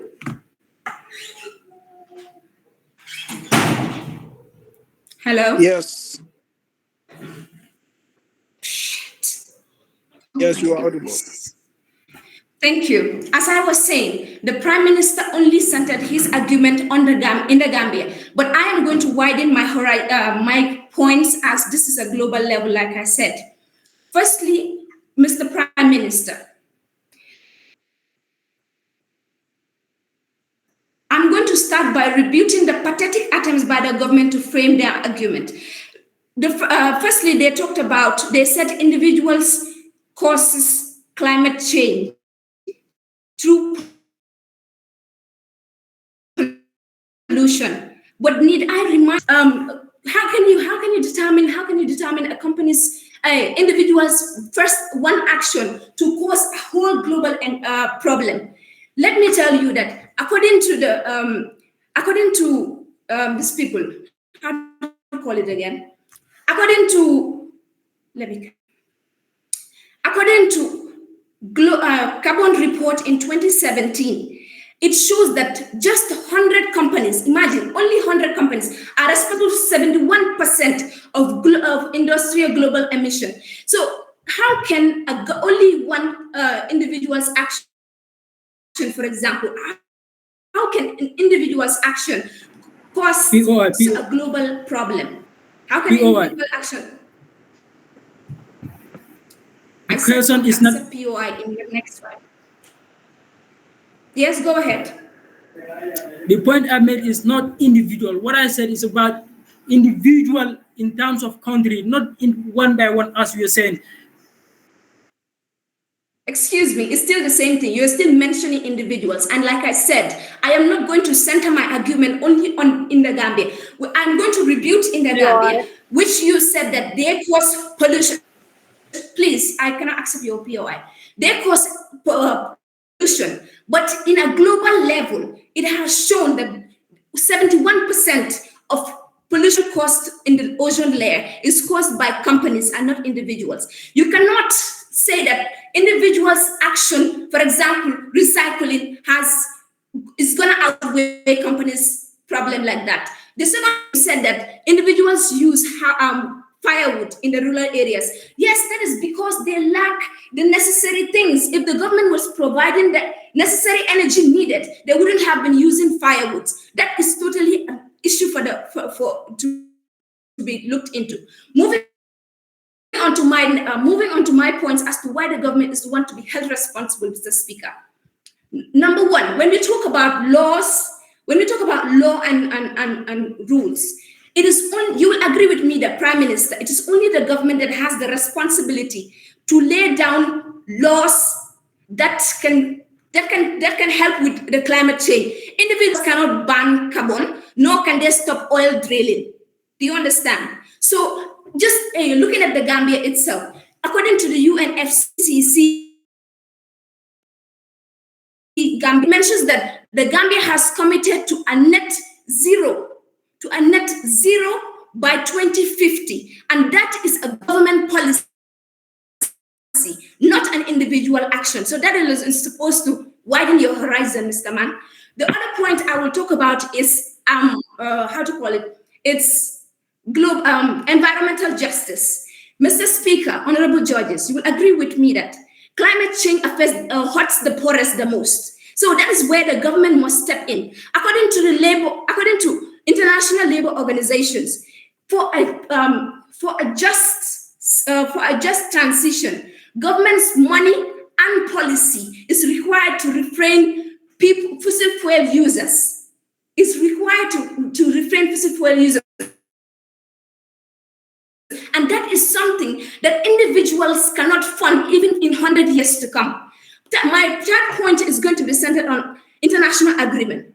Global treaties such as Paris Agreement bind government and not individuals to submit emission cutting plans. And this has proven that it is not the government that required. It is to do this. This is how government works. In conclusion, in summary, Mr. Speaker, I have reminded the House of this motion. Repeated the power. Honorable Opposition Leader, it shows that your time is up. I'm sorry. Claims done by the. Is my time up? Yes, Honorable. Oh, shit. Thank you. Thank you so very much, Honorable Opposition Leader, for that deliberation. If the House is set, we are ready to. If the House is set, we would take a moment to accumulate her points, and then we will come back to hear from the last two speakers of the House. Thank you.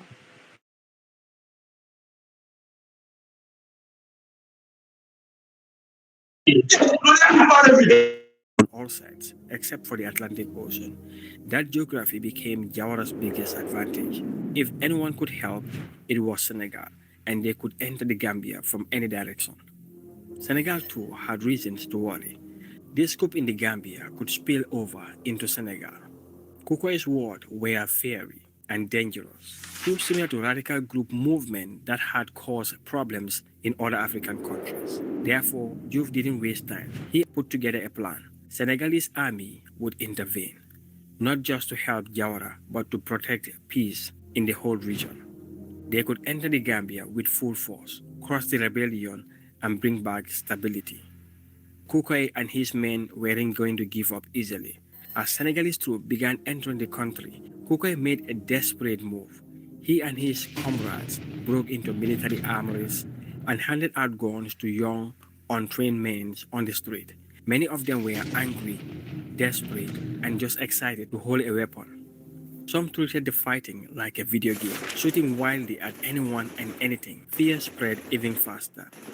To make things worse, prisoners were released from jail.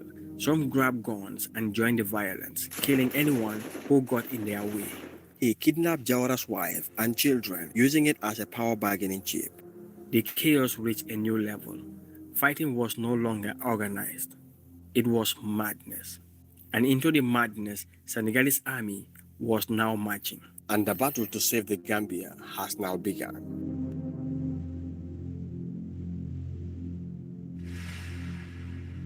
On August 1st, 1981, Senegalese troops crossed into Gambia. It was the moment everyone had been waiting for and hoping that would bring back peace. They came in large numbers, armed and well-trained, ready to take back control from Kukwai's forces. Their goal was to restore peace, protect civilians, and bring President Jawara back to power. But they were not alone. Two British from their Special Force unit sent quietly. Thank you so much, Abdullah. We want to proceed. Their attack was clear and dangerous. Rescue President Jawara's wife and children, who were still held hostage by Abdullah Bawo. Right, thank you so very much to the first two speakers of the House, that is the Prime Minister and the opposition leader. So we would then move on to the last two speakers of the House, which is the Deputy Prime Minister and the Deputy Opposition Leader. If the House is set, we are ready to hear from the Deputy Prime Minister. Thank you, Honorable Speaker. Honorable Speaker, I rise as the Deputy Prime Minister to support the motion, which is this House believes that individuals, not governments, have the greatest responsibility to tackle climate change. We do not deny government responsibility, but the heavier body lies on individuals whose daily choices fuel the crisis and whose immediate actions determine solutions. Honorable Speaker, before I go further, allow me to give you the rundown of my debate. First, I will remind the House of the motion, which I've already done. Second, review the points that I've brought forth by the opposition leader. Then strengthen the points of my of the Prime Minister. Then bring fresh 2 points. Then accept a POI at the 5th minute of my speech.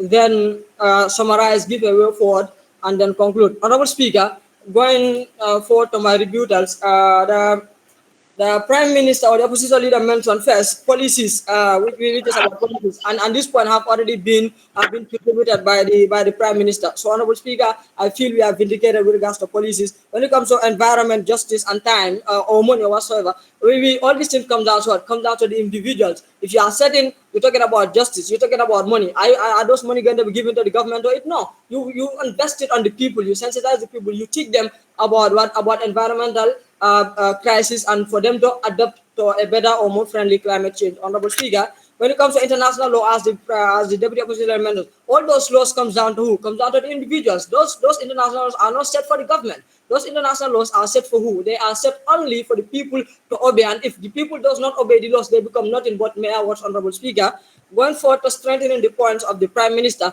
First, the Prime Minister mentioned that everyday Gambian choices drive emission.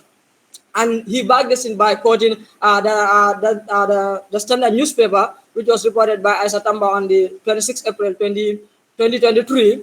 But to strengthen that, even the Food and Agriculture Organization of the United Nations, that is FAO, in 2021 confirmed the Gambia loses 9,000 hectares of forest cover annually. Honorable Speaker, this is alarming. As small as the Gambia, every year if you are losing 9,000 hectares of forest, where are we heading to? And this crisis comes from what? Comes from household cooking pots, not factories, Honorable Speaker. Moving forward to the second point of the Prime Minister is measure individual pushes government into action. I'll take an example of the Sukura Saladi forest protest, which was recorded by the foreign newspaper on the 16th December 2024, shows that it was citizens, not officials, who defend the forest land. So, Honorable Speaker, government reacts, but people are proactive. Moving to the third point of the Prime Minister, he mentioned individuals cannot afford to wait. He backed himself by saying the UN emission gap report in 2022 warned of catastrophic warming. Yet 31% of rural Gambians, Honorable Speaker, are without electricity. And this was reported by the World Bank in 2022 and confirmed by NAWEC when it was reported by the Standard newspaper of Umarba on the 11th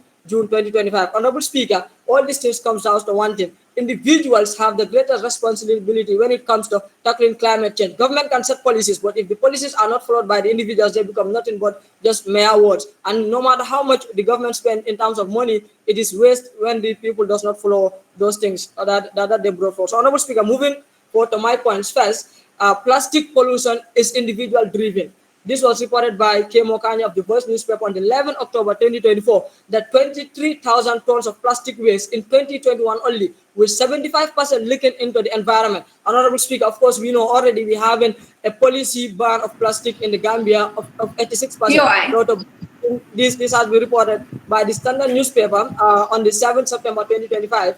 And Honorable Speaker, of course, for this thing to succeed, then the individuals have to adapt to these laws and start using start reusing bags instead of plastic bags. Okay, I will accept your POI. Go ahead. POI. Okay, go ahead.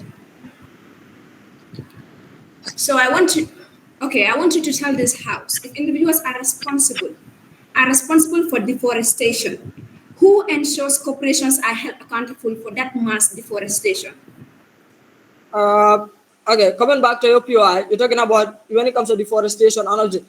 Of course, individuals, because what happens is if the policies are set, then the people does not follow it. Who should be held accountable? Eventually, the people should be held accountable because now we have a policy. Okay, that if you cut any tree, you should replant a tree. If I cut a tree and I do not replant a tree, who should be held accountable? The government or I? Eventually, it's me. So the Honorable Speaker, moving to my second point, transport emissions depend on individuals. The Standard newspaper reported this on the 9 May 2022, and it was reported by Ayuba that 70% of Gambian vehicles are older than 10 years. Yes, we agree that the government can set the regulations, all of that, but the individuals have the choice whether to follow or to maintain all vehicles or use carpools or use cycles or use any other kind of thing they want to use or adopt to a cleaner options. Honorable Speaker, now moving to the way forward, an alternative to this motion.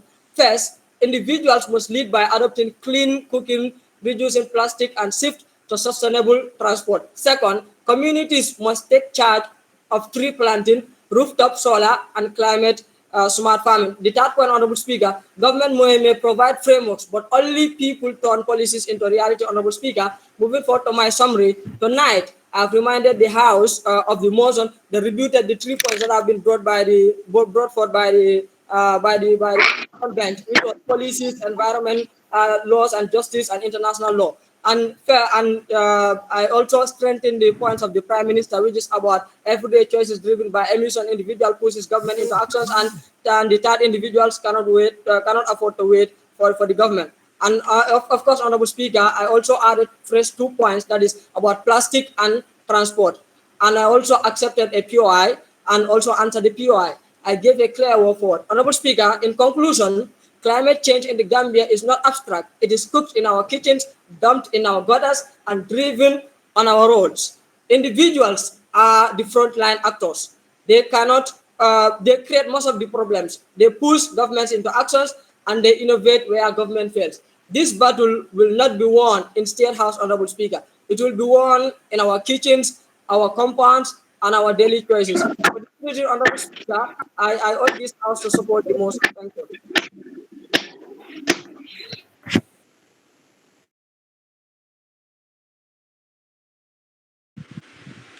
Thank you so very much, Honorable Deputy Prime Minister. Please give us a moment to accumulate your marks, and then we'll move on to the last speaker of the House.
The peaceful streets of Banjul turned into battlegrounds.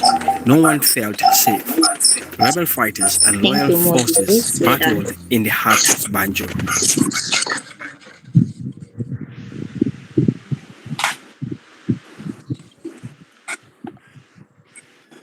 All right. Thank you so very much once again, Honorable Deputy Prime Minister. And this brings us to the last speaker for this round and for tonight's debate. Honorable Deputy Opposition Leader, if you're set, the House is ready to hear from you.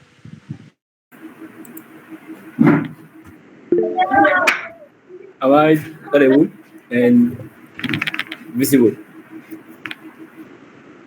Yeah, sure, you can go on. You're audible. Yeah. Okay. So climate change, Honorable Speaker, climate change is a problem of power, and only the government has the power to stop it.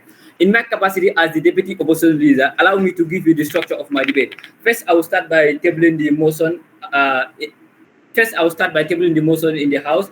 Then I will debunk the basis point put forward by the government bench. I'll strengthen the points put forward by the opposition leader. Then I'll give my solid points back by evidence, statistics, and facts.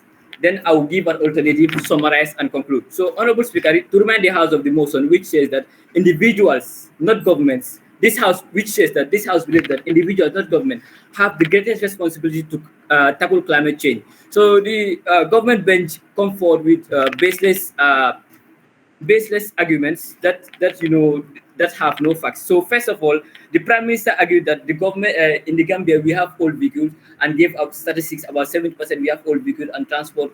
So let me tell you one thing. Basically what you are trying to say is that the Gambians or people should live a greener lifestyle, and this is an insult to millions of people who have no real alternatives.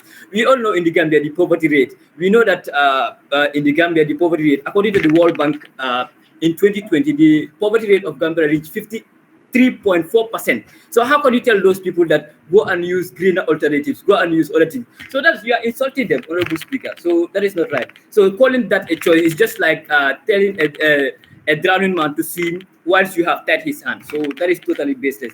And also the Prime Minister put forward that the Gambian choices drives emission.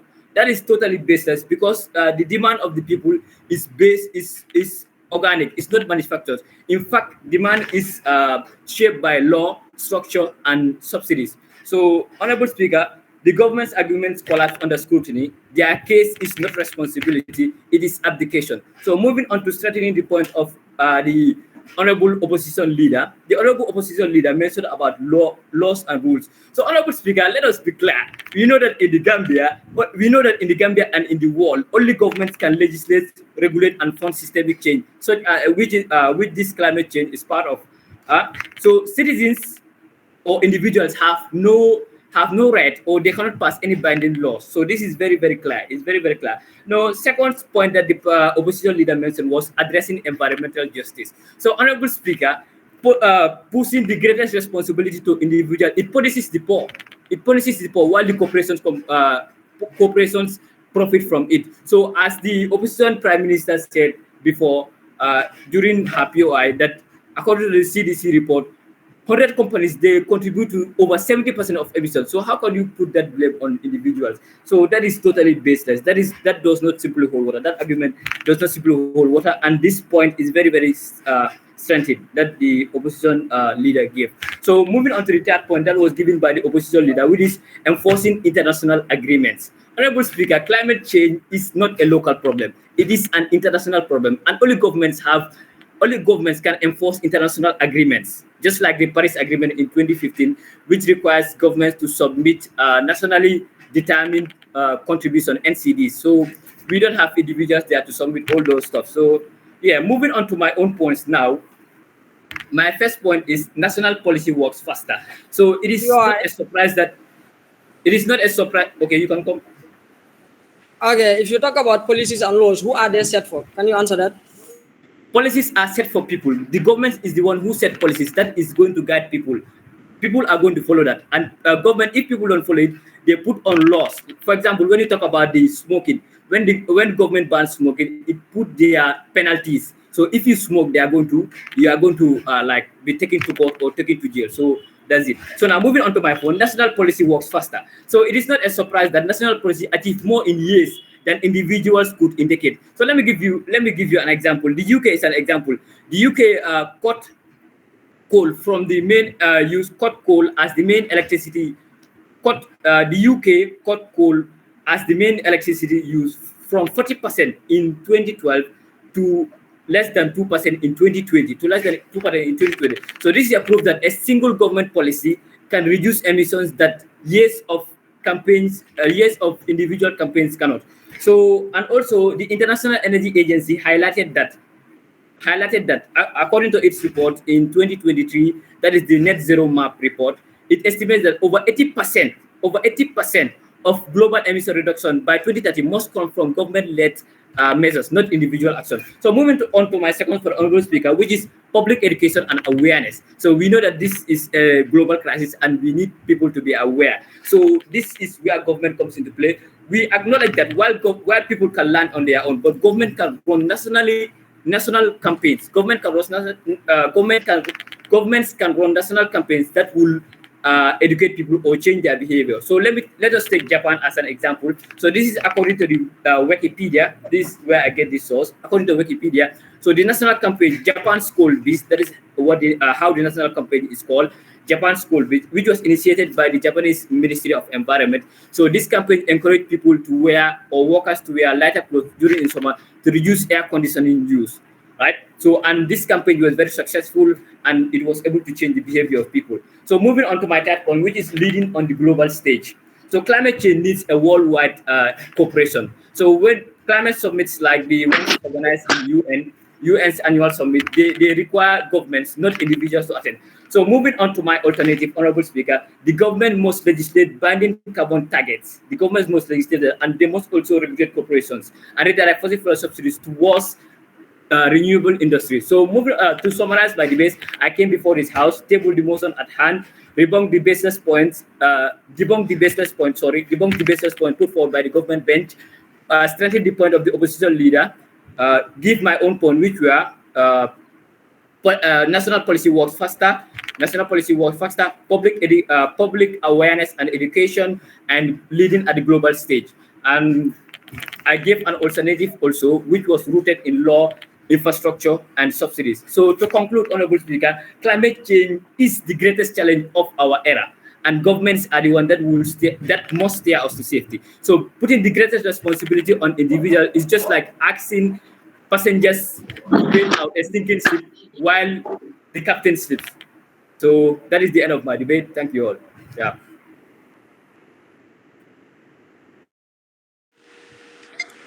Thank you so very much, Honorable Deputy Opposition Leader. So please give us a moment to tabulate his marks. We will then come back to give feedback for the second round, and then we would give the final scores for both rounds. Thank you so much. Okay, thank you, Ms. Fatou Boch. So now, coming to our general attendees, the floor is open. The government and our individuals, let's come and bottle it up. And also, like Mr. Bojang, you can actually come in and actually talk about the point that you actually had for the first debate as well. Thank you very much.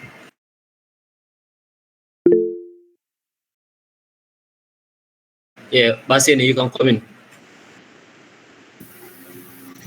Thank you once again, Mr. Moderator. I think that if you skip my man, I already forget about that. The one that the Honorable SC have asked with regards to why people prefer voting for people that did not come out and debate. Rather, they ignore the ones that debate and put out their policies. Gambia, we all know politics there is not based on what you put out to people. It's based on parties. So majority, follow what their parties present. It doesn't matter if Khalifa has a better policy or Isafal has a better policy. But once they are not from UDP or MPP, they will never vote for them. So that is the sad situation in the Gambia, and I think we have a long way to go. Okay, coming to the second debate, that is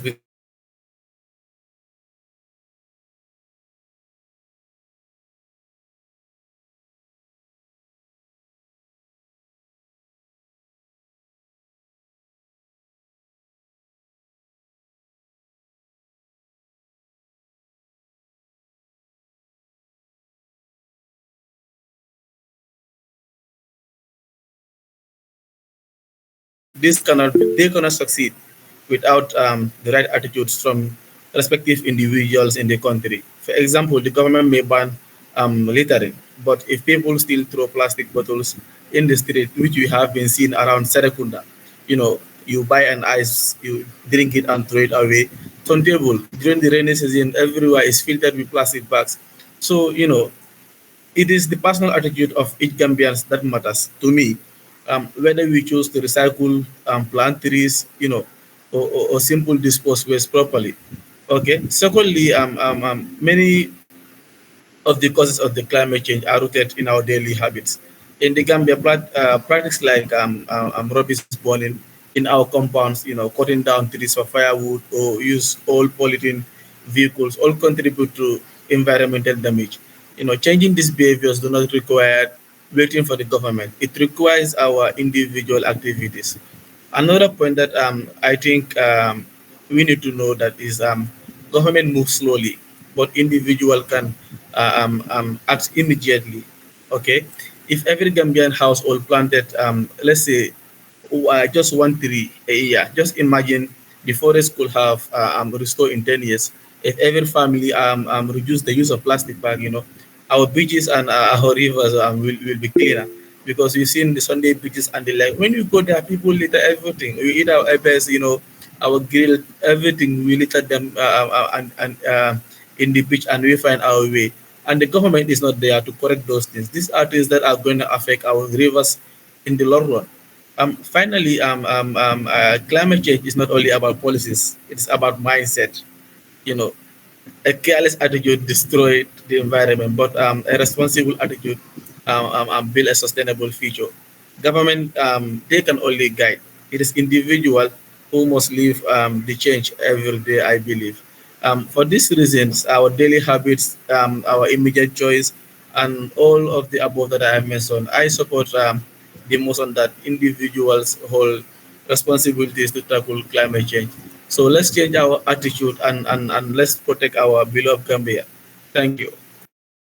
Okay, thank you very much, Mr. Bojan. Before giving the floor to Mr. Mohammed Hydra, I actually have this point to say. As we all know, like the issue of governments, because governments are actually hindered with these bureaucratic processes, these political conflicts, and they have competing priorities as well. So this, for that being case, like I think making individual actions are they are actually going to be more immediate, because like, as we all know, like for developing countries and undeveloped countries, the focus of the government is more towards economic growth rather than emission cuts. So individuals have a we can actually act local and immediate. Like for example, I will actually take ST for example, the ST Green initiative as the government bench mentioned. They are focusing more on planting tree activities across the Gambia, which aims to promote climate action, support environmental restoration, and engage communities in sustainability as well. And Basene, you actually mentioned something about like I once remember the government actually has a policy whereby they are saying like we should stop the use of these in plastic bags. But what are we doing as individuals? People start smuggling these plastic bags and they started using it. So now you want to blame the government, but I think the government is a reflection of we the people as well. If actually like this government are put into place now, the way we behave, we are actually the ones that actually like voted them in. So if you are behaving otherwise and you expect the government to do certain thing, I don't think that actually makes sense. Because looking at the thing, I think the government are there to represent us. Now, if I'm blind, then I actually expect someone who is blind to lead me. So I just don't understand it. So maybe like Mr. Mohammed Hydra, you can come in here. Yeah, thank you very much, the moderator, and thank you very much for the debaters. Unfortunately, I missed chunk of the debate, but the subject matter is very important. I just want to make one thing very clear. Climate change is beyond individual participation. Yes, individual action matters, but climate change is basically it's about the greenhouse gases that we are talking about. And the emission of the greenhouse gases, this is beyond individual. This is beyond, that's why it's called, climate change, because this is a global concern. It's a global phenomenon. So it's beyond, individual action can come to complement some of it. But like the main key is like government have, example, you have to talk about Banjul. The issue of Banjul, we know that what they are facing is sea level rise and flooding. An individual cannot come and build buffers for Banjul. An individual cannot come and build, heavy system for Banjul or drainage system for Banjul. It requires policy to guide those directions. So policy in climate change, it's very, very paramount. It's beyond like us activists. We have been planting trees for hundreds, we have planted thousands of trees. But even though, our work is still lagging behind if policies are not in line or policy are not supporting what we are doing, because it's a long-term, strategy that we have to put in place. That's why in the climate action or the climate strategy, we have long-term and short-term strategy to make sure that, the long goal is to make sure we cut that emission from happening. So, and then also looking at, another thing, is that, governments are very important. That's why this conference of party that is normally held, every year, government will go and discuss, how best can they promote more of renewable energy, how best can they go and, promote more on, carbon credit. Why carbon credit? Now they are asking farmers not to cut down trees, but to protect those trees, and they're going to pay for that. Meaning based on the amount of carbon that each tree is securing, meaning you're going to earn money on that. So that is showing you that now the world is becoming a global village. That's why when major forests are burned, it becomes a global, concern. Like example, like the Amazon forest. If there's a disaster in those areas, it becomes a problem because we are all going to be affected, because these are very important, lifelong of our whole, the entire world. So we have to look at climate change as a different perspective, different from environmental concern. I know like the issue of littering, the issue of plastics, those are, environmental concern. But climate is way beyond that level, because the reason why we are inculcating some of these things is because of, you cannot make plastic without using fossil fuel. So obviously, when plastic comes, it affects, our ISO environment, pollution, and all that, and it hardly decay. But the most pressing thing is basically about the carbon emission that is happening in our environment. That's why even in India, you could see the air pollution becoming a major concern. I believe every one of you can put on a mask, but that is not the solution. What you want is for those air pollution, for those carbon being emitted to be minimized, so that the people can have a healthy and hygiene, fresh air to breathe in. So this is what I just wanted to add in. And I'm very glad that you guys are discussing the issue of climate change, which is very top notch, and it's very important for we the young people to start looking into it to see how best our policy can be driven. Because I always say this to every Gambian: we Gambians have planted a lot of trees. Young people are doing a lot of recycling. Young people are doing a lot of climate advocacy. But what is moving the whole system to make sure that they implement this what we want is policy. And we young people have really lagged in that sector. That's why now we come up with what we call Local Conference of Youth on Climate Change. In that conference, it helps we the young people to develop policy formulation. It helps government to be aware that this is the demand and the requests of young people. So this is what I wanted to add in. Thank you very much. Okay, before giving the floor to Mr. Abubakar Bojang, I would like to put this through to the general attendees, that actually all these points we are putting through, they actually has to do with our own personal opinion. It has no impact on the results or the educators as well. So, Mr. Abubakar Bojang, you might come in, please. Assalamu alaikum, everybody. I hope I'm audible here. Okay, so away from the debate, I'm gonna, I want to throw a few points on what happened here. So I want, the esteemed members of the House to understand that, we all agree that while individuals have a role to play, but the greatest responsibility here lies with the government. So imagine this now. If the government, the government has the power, they have the resources, and they also have the authority to address this climate change we are talking about here to its utmost scale that is required. So therefore, to shift this burden onto individuals is not only unrealistic and unimpactful, but it is also unjust. This is a huge burden on us. Imagine you and I, we've been given the greatest responsibility of tackling climate change.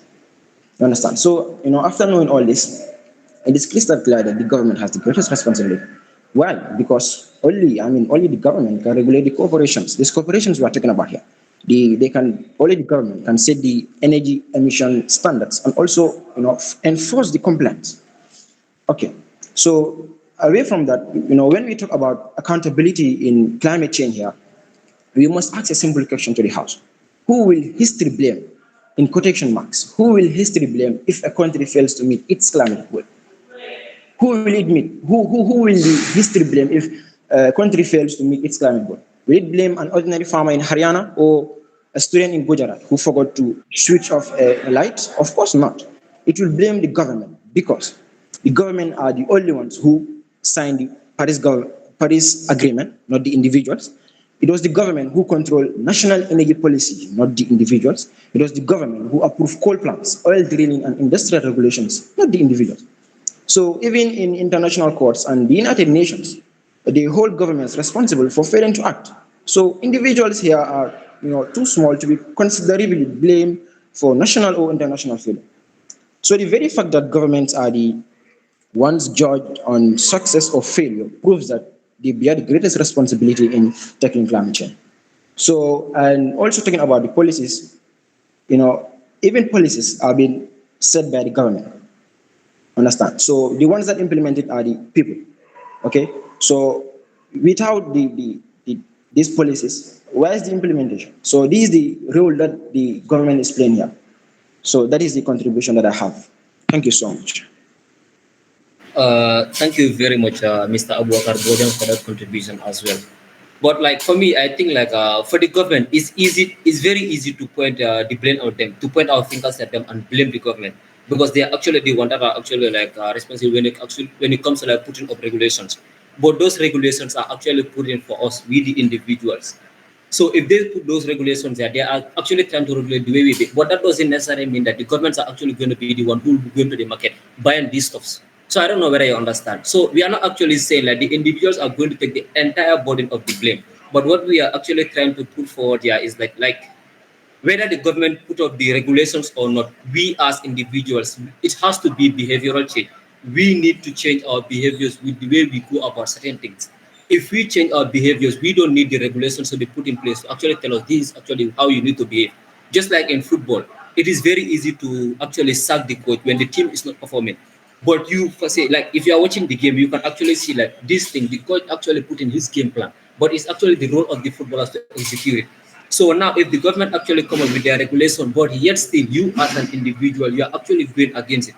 Like, how can you blame the government? It's very easy to point your fingers at the government, but you as an individual, like, just be truthful to yourself. Like, for example, if you see $50 that doesn't belong to you, if you steal a regulation of the day, you will say that I'm not ballot. Like, come on, you are actually the one. It's your decision. It's your daily decisions that we made. The daily decision that actually lead to these climate change issues. So I think that that's actually the thing for me. So, Mr. Senipo, you can come. Actually, I want to talk about the same issue, but it's like today you're not just moderating, but you are also contributing. I think we are all talking about the same thing here, but what people fail to understand is government bringing policies, but the implementation is what matters here. Let's take a look at Japan. Japan is one of the countries, which their citizens Sorry. We have Mr. seen can I learn? Let's allow me to learn. Yeah, sorry, how to call it? It's prayer. I just want to share this comment. It's just prayer time. I think we know individual action matters, but like when it comes to the issue of climate change, government, develop policy, government implement policy. Just like what I'm saying, just like right now in your university, you have rules. The policy simply mean the rules and the regulation that you have to follow to achieve what you want to achieve.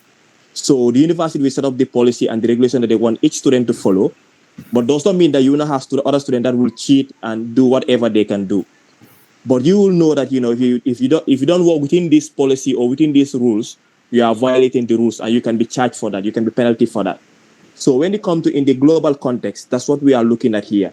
Citizens will always look for what is convenient for them because of, that is what is convenient for an individual, but does not mean like, as a government, you don't have to implement the law. Because of Gambia is a very small country, we all know each other. That's why implementation become a problem.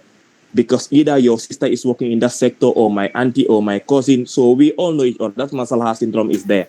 So we have to know that the issue of climate is different from when it comes to environmental issue.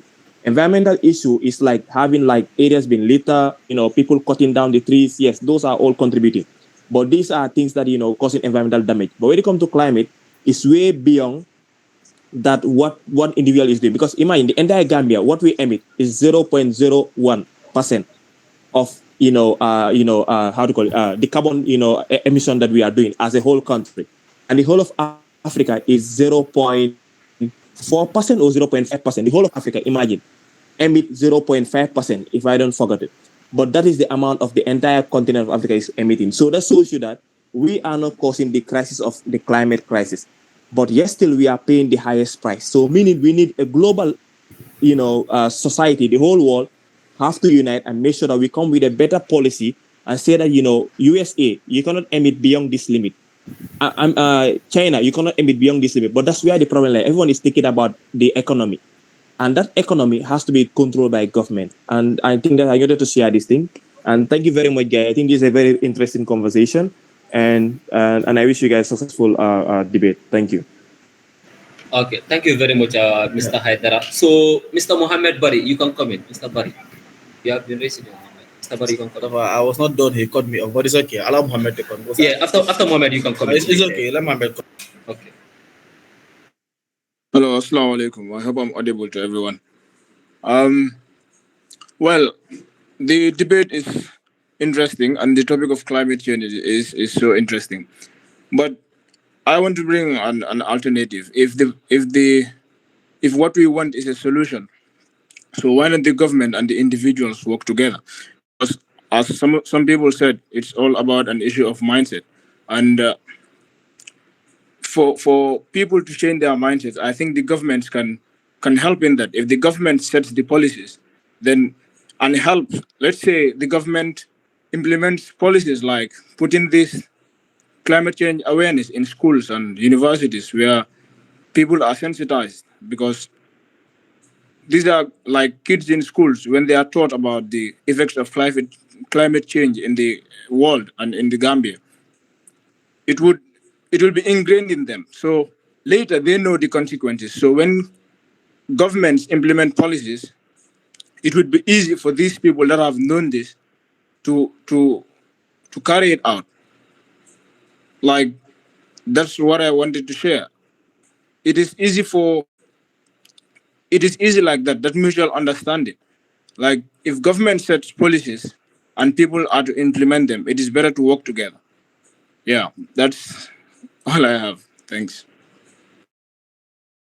Mr. Seni Boja, you can come in now, please. Yes. I think I was. We are all talking about the same thing with what Mr. Haidara is saying here. Like for him, he's taking climate change in the bigger context. Whilst I am taking it from a smaller perspective. We all know like these environmental issues lead to climate change. You understand? Littering on the highway, gutters, other stuff, they're going to affect our climate in the long run. That's what I'm talking about. But for him, he's seen it from a bigger perspective. Let's say US and Canada and other stuff. Those ones is true. Yes, we need thorough government policies to stop those things. That one cannot be individual. Let's say this heavy industrialization, the amount of CO2 emission, carbon emission that they do into the atmosphere is way more than that the one that Africa or Gambia is doing. So I agree with him in that perspective. I think you are talking from different angles here. But what I mean by individual attitude, let's take a look at Japan. They take responsibilities of whatever they are doing. If they eat, they put the beans in their bag. When they get to their home, or they dispose it, or when they go to the dustbins, they dispose it. Even UTG at the universities or at the schools, we have those things around the schools. Baseni, our educators are done. Can we please, maybe we can have this discussion when they actually announce the results? Well, we are going to celebrate it. We don't have time for discussion. Just announce the results. Yeah. Gujarat. Miss Boji, you can come in, please. Thank you so very much, Mustafa. So I would go straight to the point. I would give feedbacks, then we would announce the result of the first round, then we give the results of the second round as well.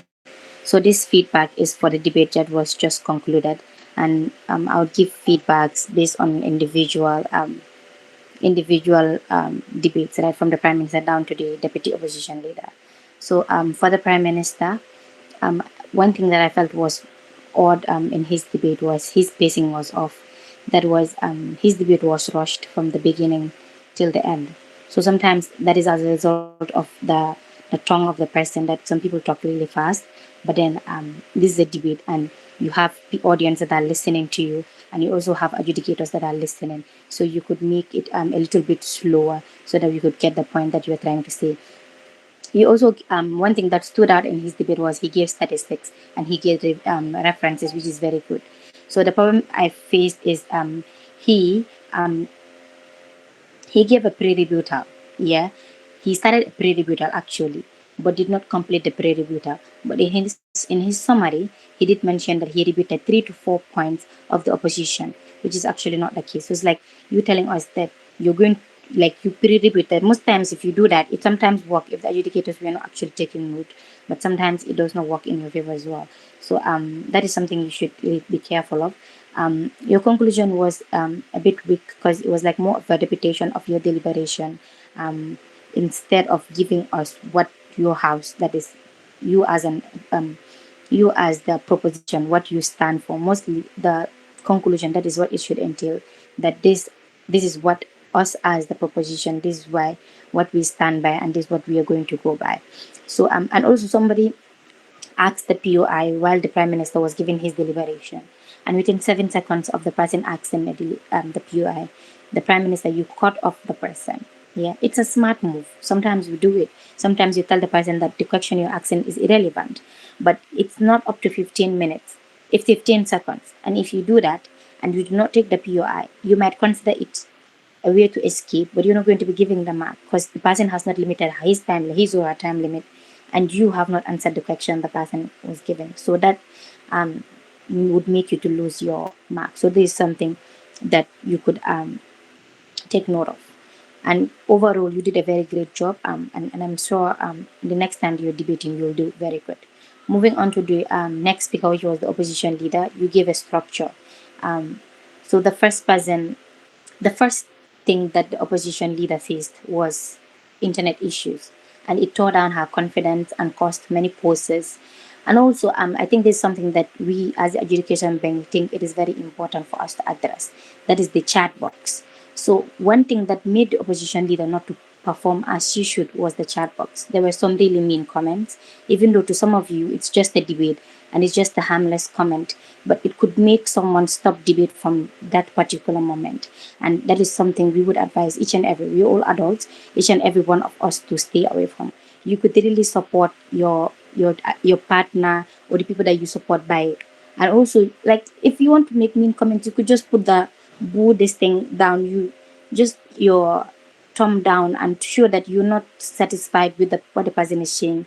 But some of the comments that you guys were making, because when someone is speaking, the comments are showing on the screen, the person is going to get distracted and would not know what to say. And this is an education platform, and we need to uplift each other rather than tear each other down. So that is something I think we should all take note of. Also, it made her the time difference made you to debate for 7 minutes 42 seconds, which is over debating, and we would really not want to blame you for it. So we feel like the next time that you have a debate competition, you could really prepare and check your surrounding, whether you have internet issues, and really prepare for it ahead. You have great prospect, and I believe you'd really do better in your subsequent debates. So and that is for the opposition leader. Moving on to the deputy prime minister, you did a very, very good debate. You gave a very good structure. You were very good with the way you delivered. It shows your understanding of the motion. You were basically not reading. You were doing really, really good. You have a very good rebuttal, and your strengthening was really, really commendable. Your pacing was on check, and your summary and conclusion were also good. Moving on to, I don't really have a but when it comes to the opposition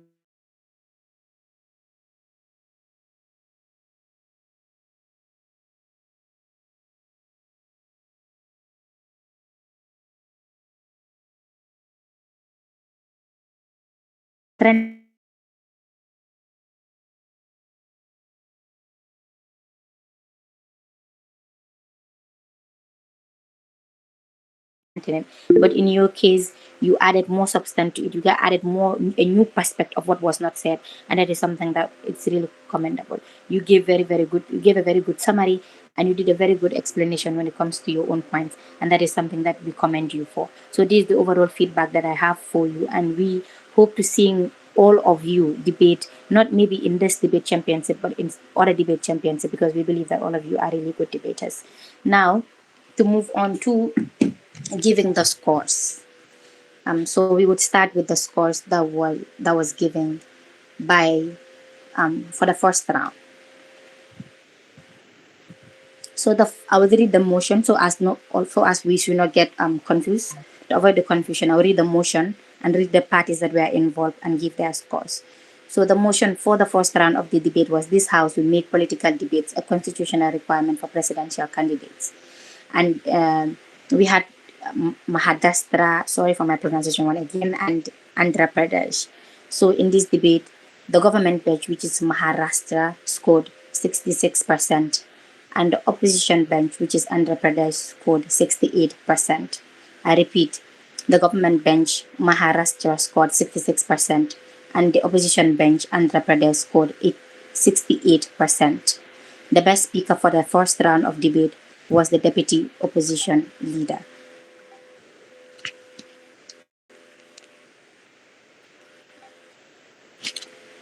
I repeat the scores for the first round for the final time. The government bench, which is Maharashtra, scored 66 points. The opposition bench, Andhra Pradesh, scored 68 points. And the best speaker was the deputy opposition leader, meaning the winners for the first round of debate were the opposition bench, Andhra Pradesh. Good. I think Musa has sent it in the chat box as well. Moving on to the second round of the debate, which is just concluded. Let me read the motion. The motion states, this House believes that individuals, not government, have the greatest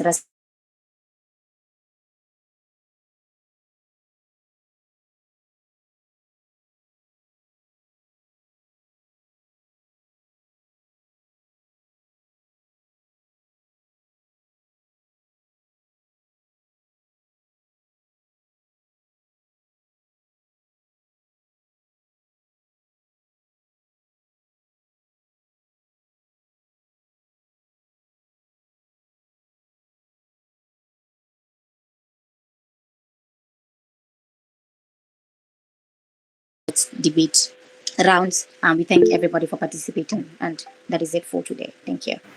Over to you. Thank you very much to our able educators, Ms. Moj and Mr. Tamba.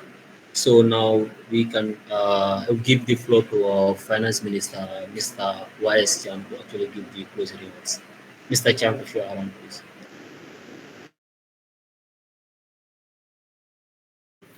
Yes. Am I audible?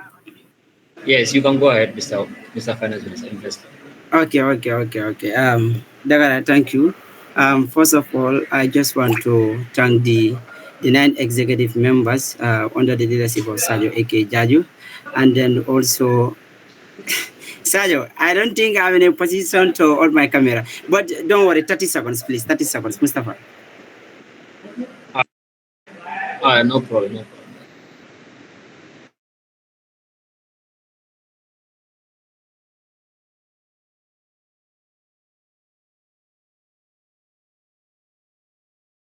Mustafa is idiot. Let him congratulate us, bro. Paseli.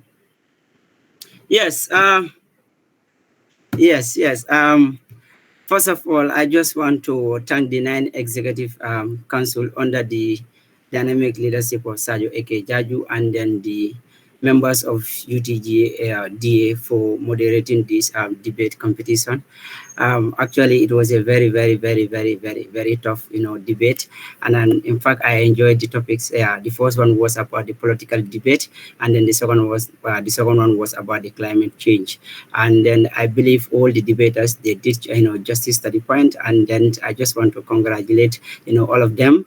And then on top of that, also, I just want to extend my congratulations to the winning states. That is the mighty Gujarat, and then also Andhra Pradesh. Even though, I made it clear that today I won't be supporting Andhra Pradesh and then Gujarat, but still they made it. So I just have to congratulate them. And then to Haryana and then Maharashtra, please don't give up. This is the first time, just like Delhi. So you are all welcome. Please, anytime it is time for debate, let us all come. We so love. We are all one at the end of the day. So thank you all. I'm very very happy. This is great.